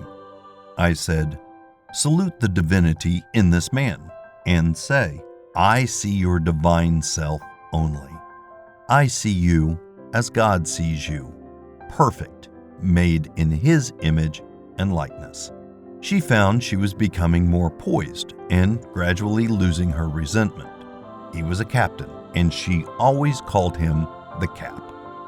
One day she said suddenly, "God bless the Cap, wherever he is." I replied, "Now that is real love. And when you have become a complete circle and are no longer disturbed by the situation, you will have his love or attract its equivalent." I was moving at this time and did not have a telephone, so was out of touch with her for a few weeks, when one morning I received a letter saying, "We are married." At the earliest opportunity, I paid her a call. My first words were, "What happened?" "Oh," she exclaimed, "a miracle." One day, I woke up and all suffering had ceased. I saw him that evening and he asked me to marry him. We were married in about a week, and I have never seen a more devoted man. There is an old saying, "No man is your enemy. No man is your friend. Every man is your teacher." So one should become impersonal and learn what each man has to teach him, and soon he would learn his lessons and be free. The woman's lover was teaching her selfless love, which every man, sooner or later, must learn. Suffering is not necessary for man's development. It is the result of violation of spiritual law. But few people seem able to rouse themselves from their soul sleep without it. When people are happy, they usually become selfish, and automatically, the law of karma is set in action. Man often suffers loss through lack of appreciation. I knew a woman who had a very nice husband, but she said often, "I don't care anything about being married, but that is nothing against my husband. I'm simply not interested in married life." She had other interests and scarcely remembered she had a husband. She only thought of him when she saw him. One day her husband told her he was in love with another woman and left. She came to me in distress and resentment. I replied, "It is exactly what you spoke the word for. You said you didn't care anything about being married, so the subconscious worked to get you unmarried." She said, "Oh yes, I see. People get what they want, and then feel very much hurt." She soon became in perfect harmony with the situation and knew they were both much happier apart. When a woman becomes indifferent or critical and ceases to be an inspiration to her husband, he misses the stimulus of their early relationship and is restless and unhappy. A man came to me dejected, miserable, and poor. His wife was interested in the science of numbers and had had him read. It seems the report was not very favorable, for he said, "My wife says I'll never amount to anything because I'm a 2. I replied, "I don't care what your number is. You are a perfect idea in divine mind, and we will demand the success and prosperity which are already planned for you by that infinite intelligence." Within a few weeks, he had a very fine position, and a year or two later, he achieved a brilliant success as a writer. No man is success in business unless he loves his work. The picture the artist paints for love of his art is his greatest work. The potboiler is always something to live down. No man can attract money if he despises it. Many people are kept in poverty by saying, "Money means nothing to me. I have contempt for people who have it." This is the reason so many artists are poor. Their contempt for money separates them from it. I remember hearing one artist say of another, "He's no good as an artist. He has money in the bank." This attitude of mind, of course, separates man from his supply. He must be in harmony with the thing in order to attract it. Money is God in manifestation, as freedom from want and limitation, but it must be always kept in circulation and put to the right uses. Hoarding and saving react with grim vengeance. This does not mean that man should not have houses and lots, stocks and bonds, for the barns of the righteous man shall be full. It means man should not hoard even the principal, if an occasion arises when money is necessary. In letting it go out fearlessly and cheerfully, he opens the way for more to come in. For God is man's unfailing and inexhaustible supply. This is the spiritual attitude towards money, and the great bank of the universal never fails. We see an example of hoarding in the film production of Greed. The woman won $5,000 in a lottery, but would not spend it. She hoarded and saved, let her husband suffer and starve, and eventually she scrubbed floors for a living. She loved the money itself and put it above everything. And one night she was murdered and the money taken from her. This is an example of where love of money is the root of all evil. Money in itself is good and beneficial, but used for destructive purposes, hoarded and saved, or considered more important than love, brings disease and disaster, and the loss of money itself. Follow the path of love, and all things are added. For God is love, and God is supply. Follow the path of selfishness and greed, and the supply vanishes, or man is separated from it. For example, I knew the case of a very rich woman who hoarded her income.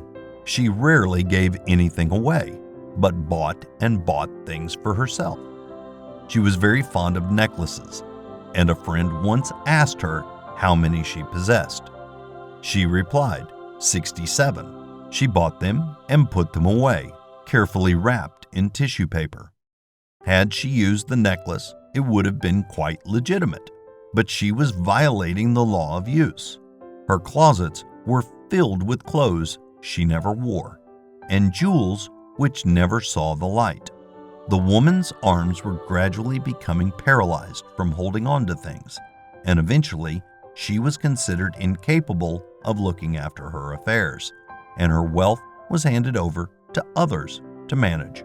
So man, in ignorance of the law, brings about his own destruction. All disease, all unhappiness come from the violation of the law of love. Man's boomerangs of hate, resentment, and criticism come back laden with sickness and sorrow. Love seems almost a lost art, but the man with the knowledge of spiritual law knows it must be regained. For without it, he has become as sounding brass and tinkling cymbals. For example, I had a student who came to me month after month to clean her consciousness of resentment. After a while, she arrived at the point where she resented only one woman, but that one woman kept her busy. Little by little, she became poised and harmonious, and one day, all resentment was wiped out. She came in radiant and exclaimed, "You can't understand how I feel." The woman said something to me, and instead of being furious, I was loving and kind, and she apologized and was perfectly lovely to me. No one can understand the marvelous lightness I feel within. Love and goodwill are invaluable in business. For example, a woman came to me complaining of her employer. She said she was cold and critical and knew she did not want her in the position. "Well," I replied, "salute the divinity in the woman and send her love." She said, "I can't. She is a marble woman." I answered, "You remember the story of the sculptor who asked for a certain piece of marble? He was asked why he wanted it, and he replied, 'Because there is an angel in the marble,' and out of it he produced a wonderful work of art." She said, "Very well, I'll try it." A week later, she came back and said, "I did what you told me to, and now the woman is very kind," and took me out in her car. People are sometimes filled with remorse for having done someone an unkindness, perhaps years ago. If the wrong cannot be righted, its effect can be neutralized by doing someone a kindness in the present. This one thing I do, forgetting those things which are behind, and reaching forth unto things where are before. Sorrow, regret, and remorse tear down the cells of the body and poison the atmosphere of the individual. A woman said to me in deep sorrow, "Treat me to be happy and joyous, for my sorrow makes me so irritable with members of my family that I keep making more karma." I was asked to treat a woman who was mourning for her daughter. I denied all belief in loss and separation and affirmed that God was the woman's joy, love, and peace. The woman gained her poise at once, but sent word by her son not to treat any longer, because she was so happy it wasn't respectable. So mortal mind loves to hang on to its griefs and regrets. I knew a woman who went about bragging of her troubles. so of course she always had something to brag about. The old idea was if a woman did not worry about her children, she was not a good mother. Now we know that the mother fear is responsible for many of the diseases and accidents which come into the lives of their children. For fear pictures vividly the disease or situation feared, and these pictures objectify, if not neutralized. Happy is the mother who can say sincerely that she puts her child in God's hands and knows therefore that he is divinely protected. For example, a woman awoke suddenly in the night feeling her brother was in great danger. Instead of giving in to her fears, she commenced making statements of truth, saying, "Man is a perfect idea in divine mind and is always in his right place. Therefore, my brother is in his right place and is divinely protected." The next day, she found that her brother had been in close proximity to an explosion in a mine, but had miraculously escaped. So man is his brother's keeper in thought, and every man should know that the thing he loves dwells in the secret place of the Most High and abides under the shadow of the Almighty. There shall no evil befall thee, neither shall any plague come nigh thy dwelling. Perfect love casteth out fear. He that feareth is not made perfect in love, and love is the fulfilling of the law. Chapter 8. Intuition or Guidance. There is nothing too great of accomplishment for the man who knows the power of his word and who follows his intuitive leads. By the word, he starts in action unseen forces and can rebuild his body or remold his affairs. It is therefore of the utmost importance to choose the right words, and the student carefully selects the affirmations he wishes to catapult into the invisible. He knows that God is his supply, and there is a supply for every demand, and that his spoken word releases this supply. Ask, and ye shall receive. Man must make the first move. Draw nigh to God, and he will draw nigh unto you. I have often been asked just how to make a demonstration. I reply, speak the word, and then do not do anything until you get a definite lead. Demand the lead, saying, Infinite Spirit, reveal to me the way. Let me know if there is anything for me to do. The answer will come through intuition or a hunch, a chance remark from someone, or a passage in a book, etc., etc. The answers are sometimes quite startling in their exactness. For example, a woman desired a large sum of money. She spoke the words, Infinite Spirit, open the way for my immediate supply.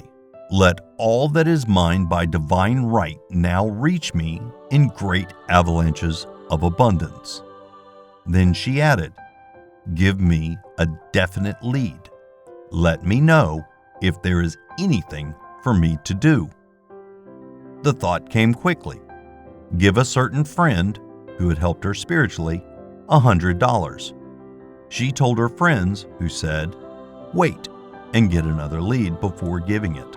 So she waited, and that day met a woman who said to her, I gave someone $1 today. It was just as much for me as it would be for you to give someone 100.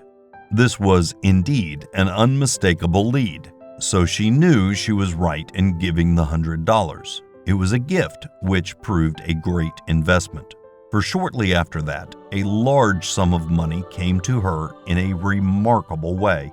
Giving opens the way for receiving.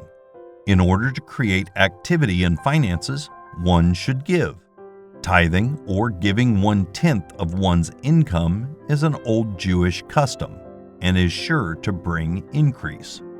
Many of the richest men in this country have been tithers, and I have never known it to fail as an investment.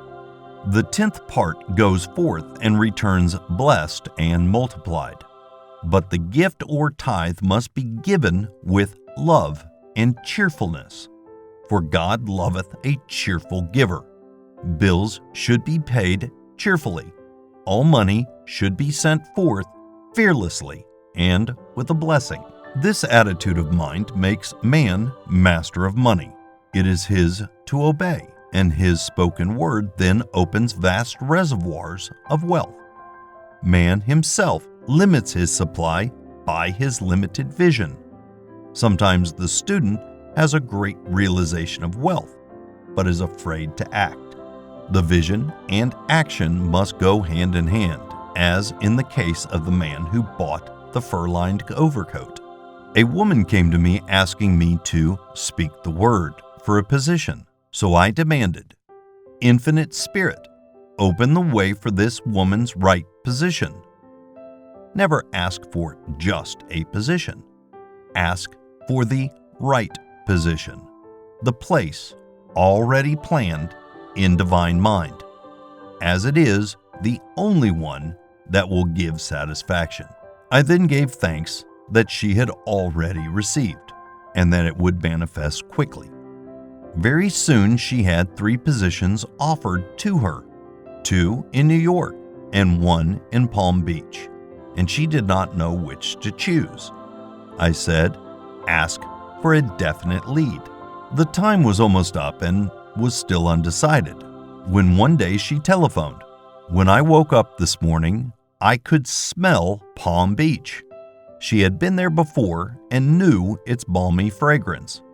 I replied, "Well, if you can smell Palm Beach from here, it is certainly your lead." She accepted the position, and it proved a great success. Often, one's lead comes at an unexpected time. One day I was walking down the street when I suddenly felt a strong urge to go to a certain bakery, a block or 2 away. The reasoning mind resisted, arguing, "There is nothing there you want." However, I had learned not to reason, so I went to the bakery, looked at everything, and there certainly was nothing there I wanted. But coming out, I encountered a woman I had thought of often, and who was in great need of the help which I could give her. So often, one goes for one thing and finds another. Intuition is a spiritual faculty and does not explain, but simply points the way. A person often receives a lead during a treatment. The idea that comes may seem quite irrelevant, but some of God's leadings are mysterious. In the class one day, I was treating that each individual would receive a definite lead. A woman came to me afterwards and said, "While you were treating, I got the hunch to take my furniture out of storage and get an apartment." The woman had come to be treated for health. I told her I knew in getting a home of her own, her health would improve. And I added, "I believe your trouble, which is a congestion, has come from having things stored away. Congestion of things causes congestion in the body. You have violated the law of use, and your body is paying the penalty." So I gave thanks that divine order was established in her mind, body, and affairs. People little dream of how their affairs react on the body. There is a mental correspondence for every disease. A person might receive instantaneous healing through the realization of his body being a perfect idea in divine mind, and therefore whole and perfect.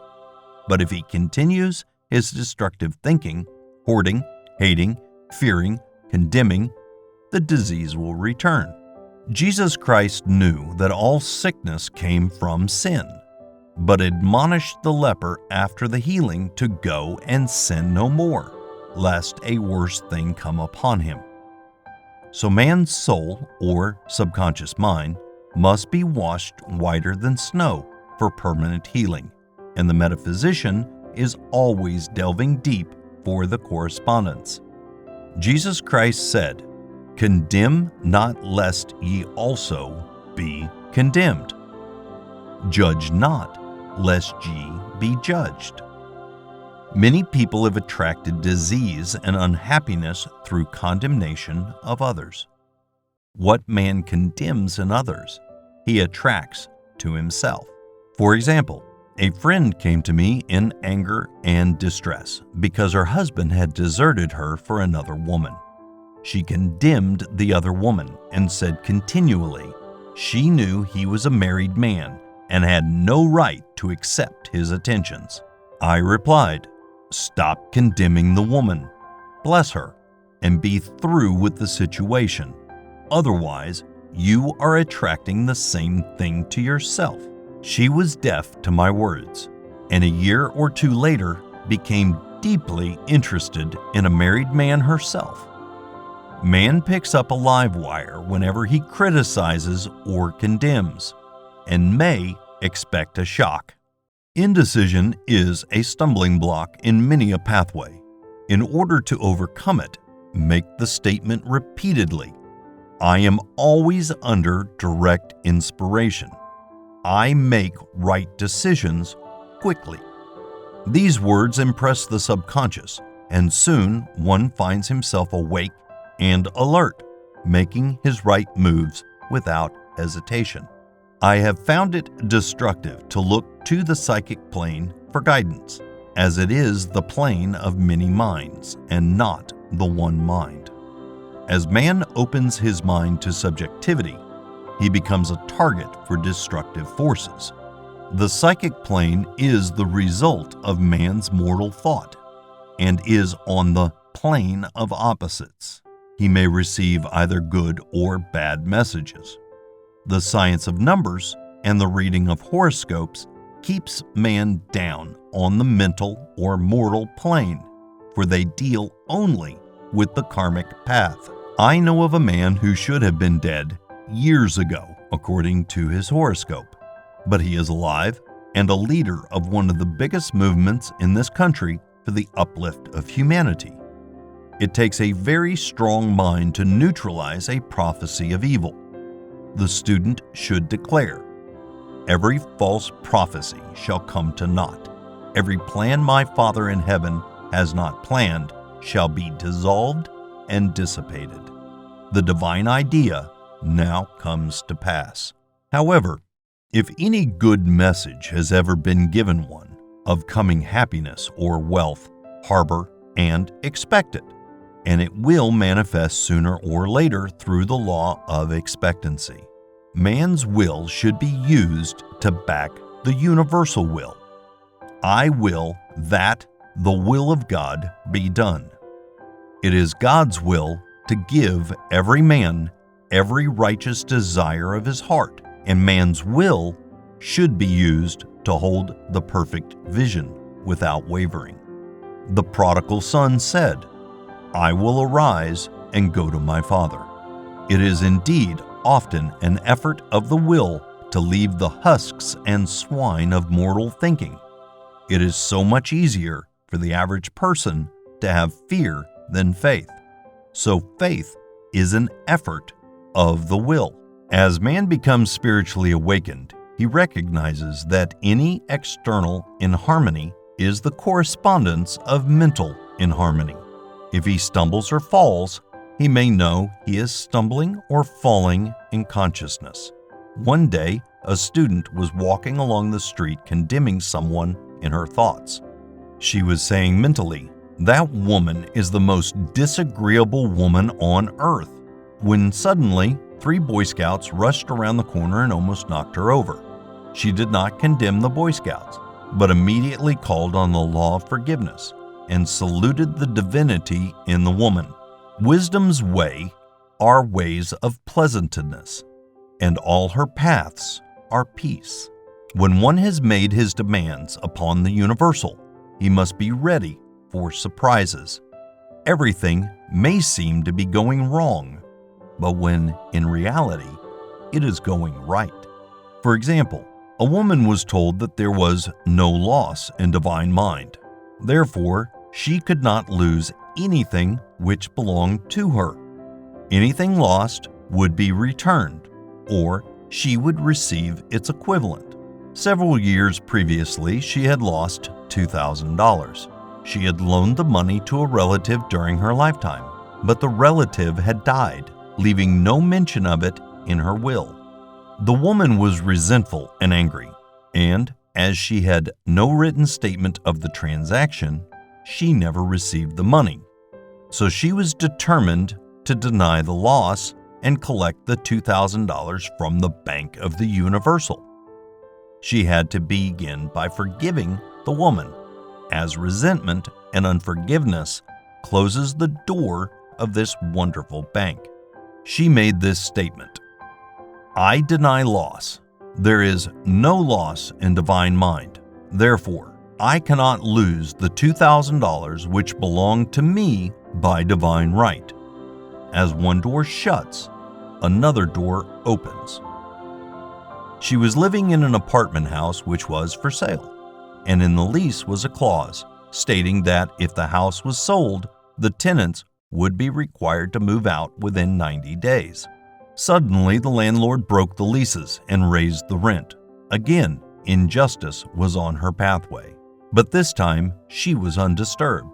She blessed the landlord and said, "As the rent has been raised, it means that I'll be that much richer, for God is my supply." New leases were made out for the advanced rent, but by some divine mistake, the 90 days clause had been forgotten. Soon after, the landlord had an opportunity to sell the house. On account of the mistake in the new leases, the tenants held possession for another year. The agent offered each tenant $200 if he would vacate. Several families moved. 3 remained, including the woman. A month or 2 passed, and the agent again appeared. This time he said to the woman, "Will you break your lease for the sum of $1,500? It flashed upon her, "Here comes the $2,000. She remembered having said to friends in the house, "We will all act together if anything more is said about leaving." So her lead was to consult her friends. These friends said, "Well, if they've offered you $1,500, they will certainly give you $2,000. So she received a check for $2,000 for giving up the apartment. It was certainly a remarkable working of the law, and the apparent injustice was merely opening the way for her demonstration. It proved that there is no loss, and when man takes his spiritual stand, he collects all that is his from this great reservoir of good. "I will restore to you the years the locusts have eaten." These adverse thoughts alone rob man, for no man gives to himself but himself, and no man takes away from himself but himself. Man is here to prove God and to bear witness to the truth, and he can only prove God by bringing plenty out of lack and justice out of injustice. "Prove me now herewith, saith the Lord of hosts, if I will not open you the windows of heaven and pour out a blessing, that there shall not be room enough to receive it." Chapter 9. Perfect Self-Expression, or the Divine Design. There is for each man perfect self-expression. There is a place which he is to fill, and no one else can fill, something which he is to do, which no one else can do. It is his destiny. This achievement is held a perfect idea in divine mind, awaiting man's recognition. As the imaging faculty is the creative faculty, it is necessary for man to see the idea before it can be manifest. So a man's highest demand is for the divine design of his life. He may not have the faintest conception of what it is, for there is, possibly, some marvelous talent hidden deep within him. His demand should be, Infinite Spirit, open the way for the divine design of my life to manifest. Let the genius within me now be released. Let me see clearly the perfect plan. The perfect plan includes health, wealth, love, and perfect self-expression. This is the square of life, which brings perfect happiness. When one has made this demand, he may find great changes taking place in his life. For nearly every man has wandered far from the divine design. I know in one woman's case, it was though a cyclone had struck her affairs, but readjustments came quickly, and new and wonderful conditions took the place of old ones. Perfect self-expression will never be labor, but of such absorbing interest that it will seem almost like play. The student knows also, as man comes into the world financed by God, the supply needed for his perfect self-expression will be at hand. Many a genius has struggled for years with the problem of supply, when his spoken word and faith would have released quickly the necessary funds. For example, after the class one day, a man came to me and handed me a cent. He said, "I have just 7 cents in the world, and I'm going to give you 1, for I have faith in the power of your spoken word. I want you to speak the word for my perfect self-expression and prosperity." I spoke the word and did not see him again until a year later. He came in one day, successful and happy, with a roll of yellow bills in his pocket. He said, "Immediately after you spoke the word, I had a position offered me in a distant city, and am now demonstrating health, happiness, and supply." A woman's perfect self-expression may be in becoming a perfect wife, a perfect mother, a perfect homemaker, and not necessarily in having a public career. Demand definite leads, and the way will be made easy and successful. One should not visualize or force a mental picture. When he demands the divine design to come into his conscious mind, he will receive flashes of inspiration and begin to see himself making some great accomplishment. This is the picture or idea he must hold without wavering. The thing man seeks is seeking him. The telephone was seeking Bell. Parents should never force careers and professions upon their children. With a knowledge of spiritual truth, the divine plan could be spoken for early in childhood or prenatally. A prenatal treatment should be: let the God in this child have perfect expression. Let the divine design of his mind, body, and affairs be made manifest throughout his life and throughout eternity. God's will be done, not man's.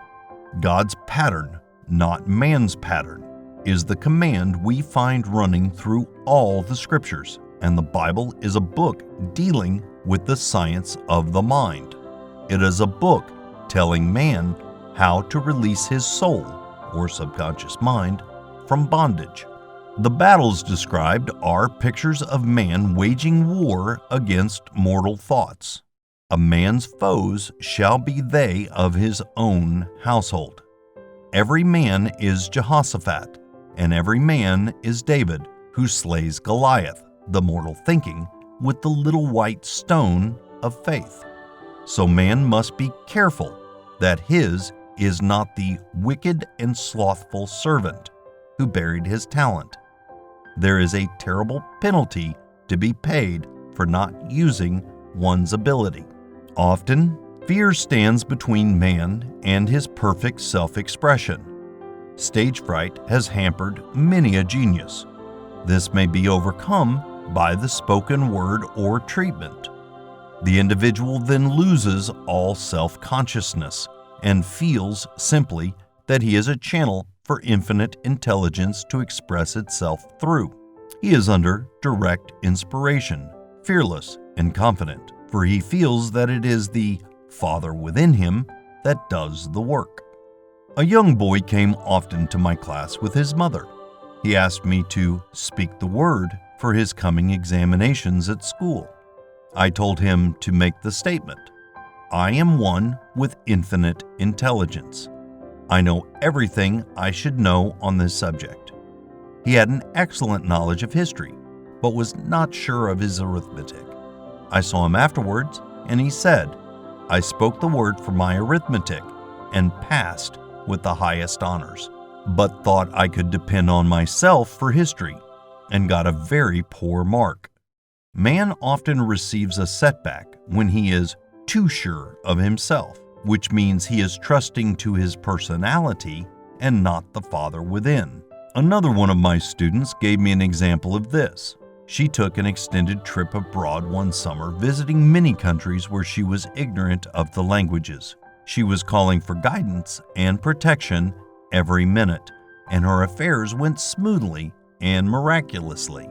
Her luggage was never delayed nor lost. Accommodations were always ready for her at the best hotels, and she had perfect service wherever she went.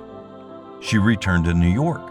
Knowing the language, she felt God was no longer necessary, so looked after her affairs in an ordinary manner. Everything went wrong. Her trunks delayed amid inharmony and confusion. The student must form the habit of practicing the presence of God every minute. In all thy ways acknowledge him. Nothing is too small or too great. Sometimes an insignificant incident may be the turning point in man's life. Robert Fulton, watching some boiling water simmering in a tea kettle, saw a steamboat. I have seen a student often keep back his demonstration through resistance or pointing the way. He pins his faith to one channel only and dictates just the way he desires the manifestation to come, which brings things to a standstill. My way, not your way, is the command of the infinite intelligence. Like all power, be it steam or electricity, it must have a non-resistant engine or instrument to work through, and man is that engine or instrument. Over and over again, man is told to stand still. O Judah, fear not, but tomorrow go out against them, for the Lord will be with you. You shall not need to fight this battle. Set yourselves, stand ye still, and see the salvation of the Lord with you. We see this in the incidents of the $2,000 coming to the woman through the landlord when she became non-resistant and undisturbed, and the woman who won the man's love after all suffering had ceased. The student's goal is poise. Poise is power, for it gives God power a chance to rush through man, to will and to do its good pleasure. Poised, he thinks clearly and makes right decisions quickly. He never misses a trick. Anger blurs the vision, poisons the blood, is the root of many diseases, and causes wrong decision leading to failure. It has been named one of the worst sins as its reaction is so harmful. The student learns that in metaphysics, sin has a much broader meaning than in the old teaching. Whatsoever is not of faith is sin. He finds that fear and worry are deadly sins. They are inverted faith, and through distorted mental pictures bring to pass the thing he fears. His work is to drive out these enemies from the subconscious mind. When man is fearless, he is finished. Maeterlinck says that man is God afraid. So as we read in the previous chapters, man can only vanquish fear by walking up to the thing he is afraid of. When Jehoshaphat and his army prepared to meet the enemy, singing, "Praise the Lord, for his mercy endureth forever," they found their enemies had destroyed each other, and there was nothing to fight. For example, A woman asked a friend to deliver a message to another friend. The woman feared to give the message, as the reasoning mind said, "Don't get mixed up in this affair. Don't give that message." She was troubled in spirit, for she had given her promise. At last, she was determined to walk up to the lion and call on the law of divine protection. She met the friend to whom she was to deliver the message. She opened her mouth to speak it, when her friend said, "So-and-so has left town." This made it unnecessary to give the message, as the situation depended upon the person being in town. As she was willing to do it, she was not obliged to. As she did not fear, the situation vanished. The student often delays his demonstration through a belief in incompletion. He should make this statement: "In divine mind, there is only completion. Therefore, my demonstration is complete. My perfect work, my perfect home, my perfect health. Whatever he demands are perfect ideas registered in divine mind and must manifest, under grace, in a perfect way. He gives thanks he has already received on the invisible and makes active preparation for receiving on the visible." One of my students was in need of a financial demonstration. She came to me and asked why it was not completed. I replied, "Perhaps you are in the habit of leaving things unfinished, and the subconscious has gotten into the habit of not completing. As the without, so the within. I'll go home and finish something I commenced weeks ago, and I know it will be symbolic of my demonstration." She sewed assiduously, and the article was soon completed. Shortly after, the money came in a most curious manner. Her husband was paid his salary twice that month. He told the people of their mistake, and they sent word to keep it. When man asks, believing he must receive, for God creates his own channels. I have been sometimes asked, suppose one has several talents. How is he to know which one to choose? Demand to be shown definitely. Say, "Infinite Spirit, give me a definite lead. Reveal to me my perfect self-expression. Show me which talent I am to make use of now." I have known people to suddenly enter a new line of work and be fully equipped with little or no training. So make the statement, "I am fully equipped for the divine plan of my life," and be fearless in grasping opportunities. Some people are cheerful givers, but bad receivers. They refuse gifts through pride or some negative reason, thereby blocking their channels and invariably finding themselves eventually with little or nothing. For example, a woman who had given away a great deal of money had a gift offered her of several $1,000s. She refused to take it, saying she did not need it. Shortly after that, her finances were tied up, and she found herself in debt for that amount. Man should receive gracefully the bread returning to him upon the water. Freely ye have given, freely ye shall receive. There is always the perfect balance of giving and receiving. And though man should give without thinking of returns, he violates the law if he does not accept the returns which come to him. For all gifts are from God, man being merely the channel. A thought of lack should never be held over the giver. For example, when the man gave the 1 cent, I did not say, "Poor man, he cannot afford to give me that." I saw him rich and prosperous, with his supply pouring in. It was this thought which brought it.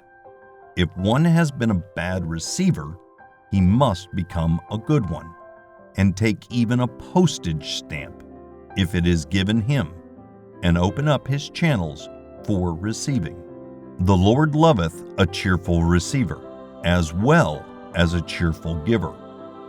I have often been asked why one man is born rich and healthy and another poor and sick. When there is an effect, there is always a cause. There is no such thing as chance. This question is answered through the law of reincarnation. Man goes through many births and deaths until he knows the truth which sets him free. He is drawn back to the earth plane through unsatisfied desire to pay his karmic debts or to fulfill his destiny. The man born rich and healthy has had pictures in his subconscious mind in his past life of health and riches, and the poor and sick man of disease and poverty. Man manifests on any plane the sum total of his subconscious beliefs.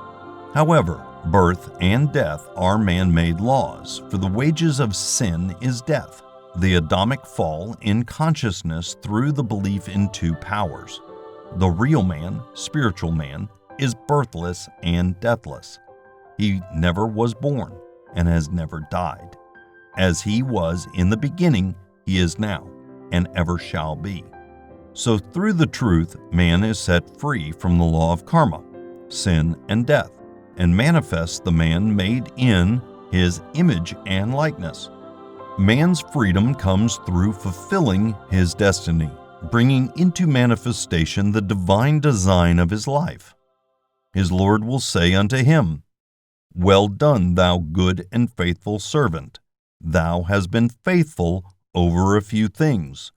I will make thee ruler over many things, death itself. Enter thou into the joy of thy Lord." Eternal life. Chapter 10. Denials and Affirmations.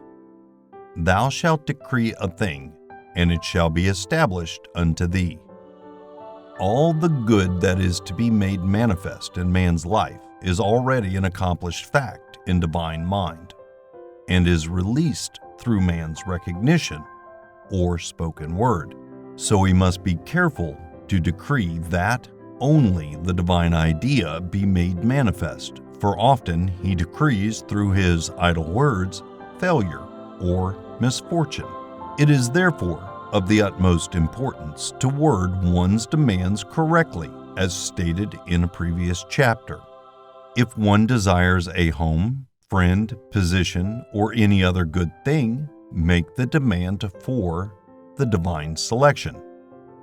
For example, Infinite Spirit, open the way for my right home, my right friend, my right position.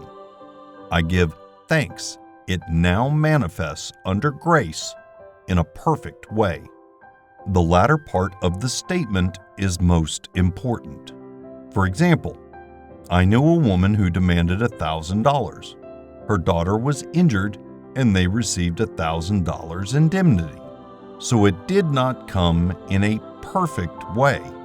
The demand should have been worded in this way: Infinite Spirit, I give thanks that the $1,000, which is mine by divine right, is now released and reaches me under grace in a perfect way. As one grows in a financial consciousness, he should demand that the enormous sums of money which are his by divine right reach him under grace in perfect ways. It is impossible for man to release more than he thinks is possible, for one is bound by the limited expectancies of the subconscious. He must enlarge his expectancies in order to receive in a larger way. Man so often limits himself in his demands. For example, a student made the demand for $600 by a certain date. He did receive it, but heard afterwards that he came very near receiving $1,000. But he was given just $600 as the result of his spoken word. They limited the Holy One of Israel. Wealth is a matter of consciousness. The French have a legend giving an example of this. A poor man was walking along a road when he met a traveler who stopped him and said, "My good friend, I see you are poor.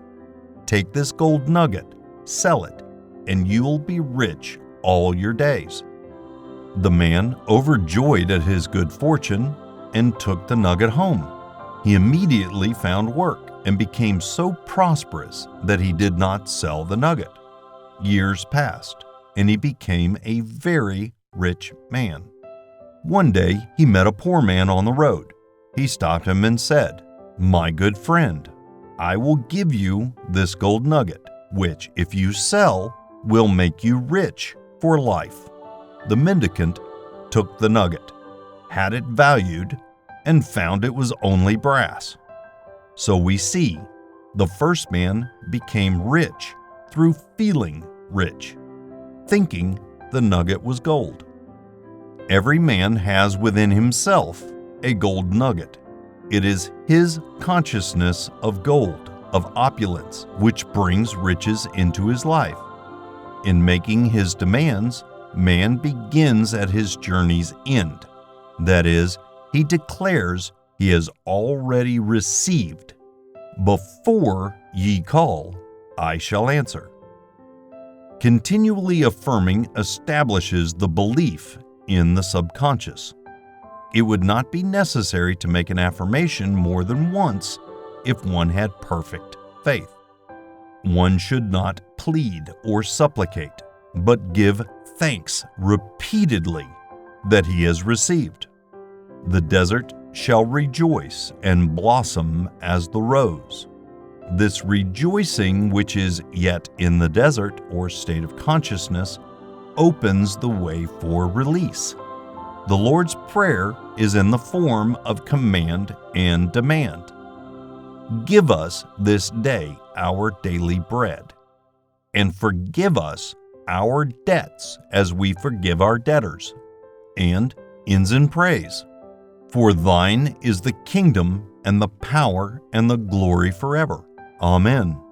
Concerning the works of my hands, command ye me."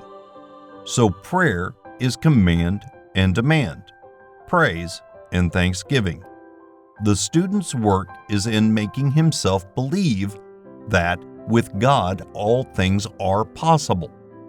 This is easy enough to state in the abstract, but a little more difficult when confronted with a problem.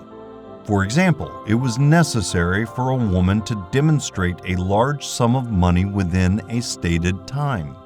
She knew she must do something to get a realization, for realization is manifestation, and she demanded a lead.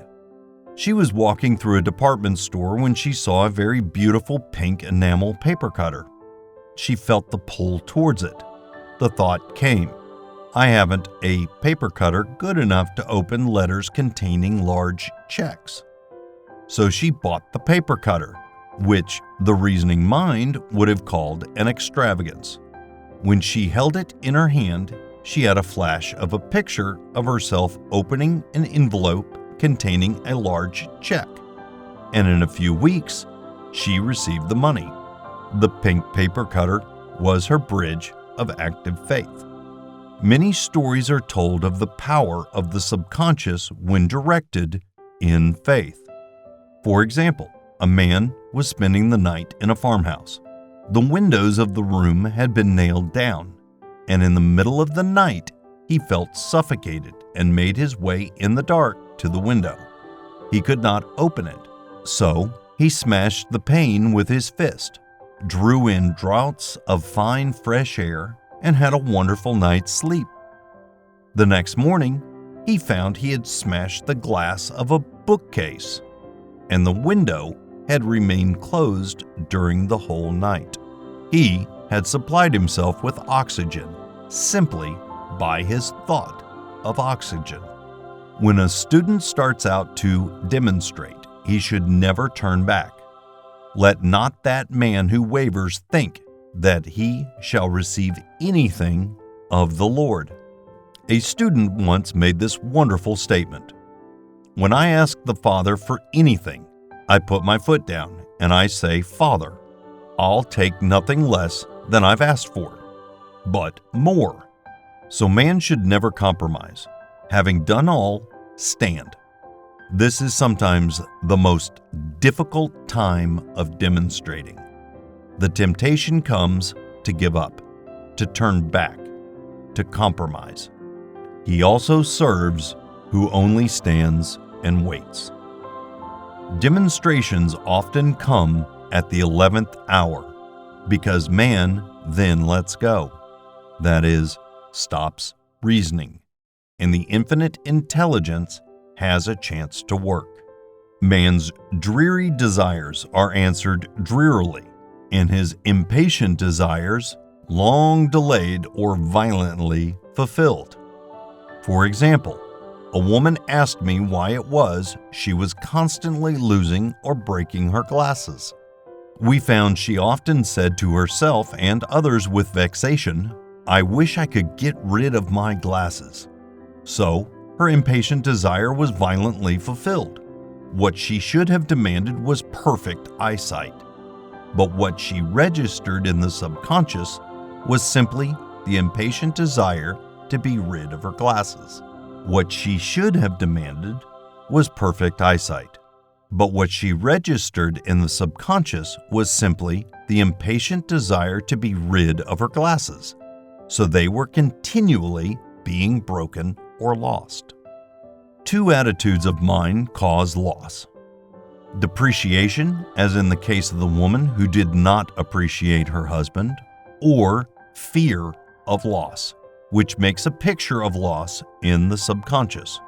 When a student is able to let go of his problem, cast his burden, he will have instantaneous manifestation. For example, a woman was out during a very stormy day, and her umbrella was blown inside out. She was about to make a call on some people whom she had never met, and she did not wish to make her first appearance with a dilapidated umbrella. She could not throw it away, as it did not belong to her. So, in desperation, she exclaimed, "Oh God, you take charge of this umbrella. I don't know what to do." A moment later, a voice behind her said, "Lady, do you want your umbrella mended?" There stood an umbrella mender.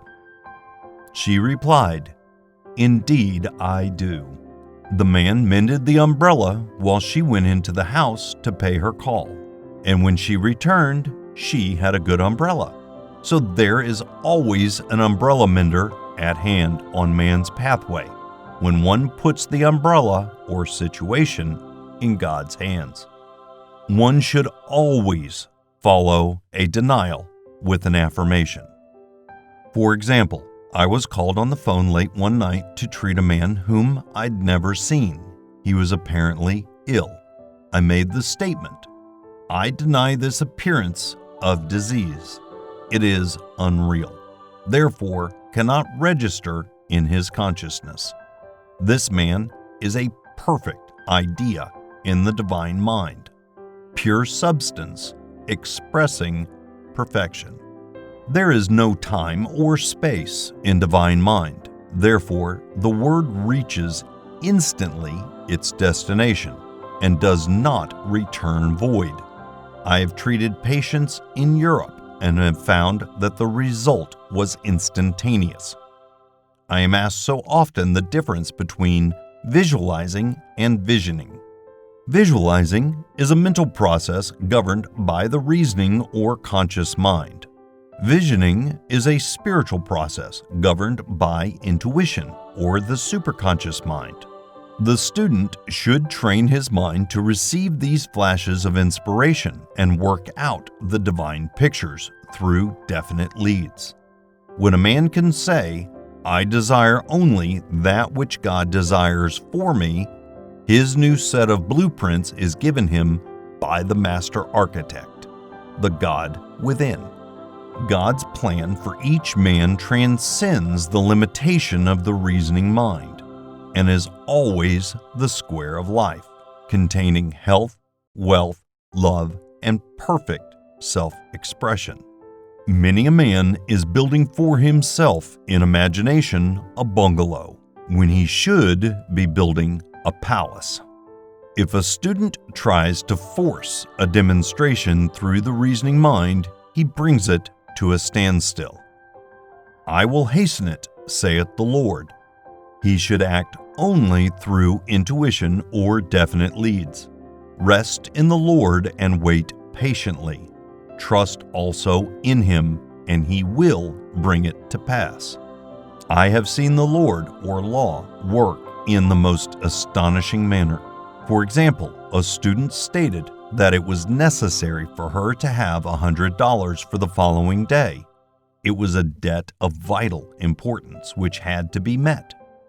I spoke the word, declaring Spirit was never too late, and that the supply was at hand.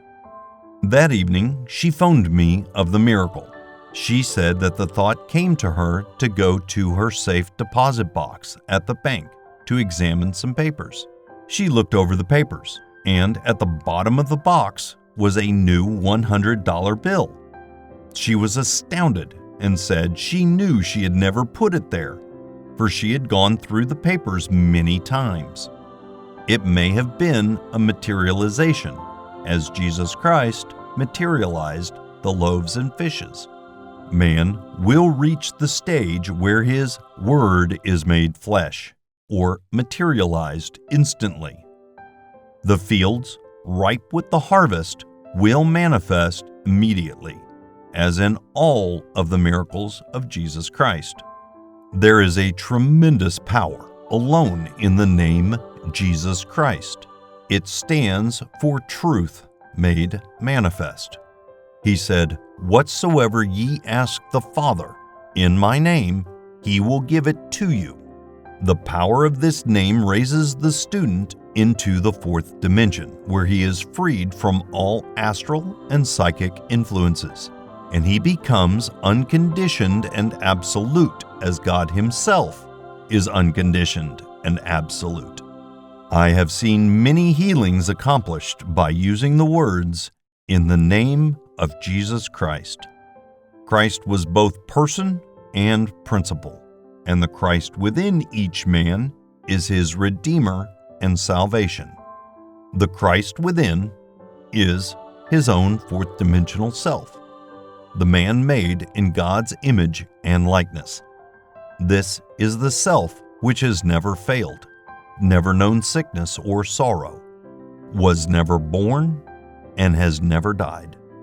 It is the resurrection and the life of each man. No man cometh to the Father save by the Son, means that God, the universal, working on the place of the particular, becomes the Christ in man, and the Holy Ghost means God in action. So daily, man is manifesting the Trinity of Father, Son, and Holy Ghost. Man should make an art of thinking. The master thinker is an artist and is careful to paint only the divine designs upon the canvas of his mind, and he paints these pictures with masterly strokes of power and decision, having perfect faith that there is no power to mar their perfection, and that they shall manifest in his life the ideal made real. All power is given man through right thinking to bring his heaven upon his earth, and this is the goal of the game of life. The simple rules are fearless faith, non-resistance, and love. May each reader be now freed from that thing which has held him in bondage through the ages, standing between him and his own, and know the truth which makes him free, free to fulfill his destiny, to bring into manifestation the divine design of his life, health, wealth, love, and the perfect self-expression. Be ye transformed by the renewing of your mind.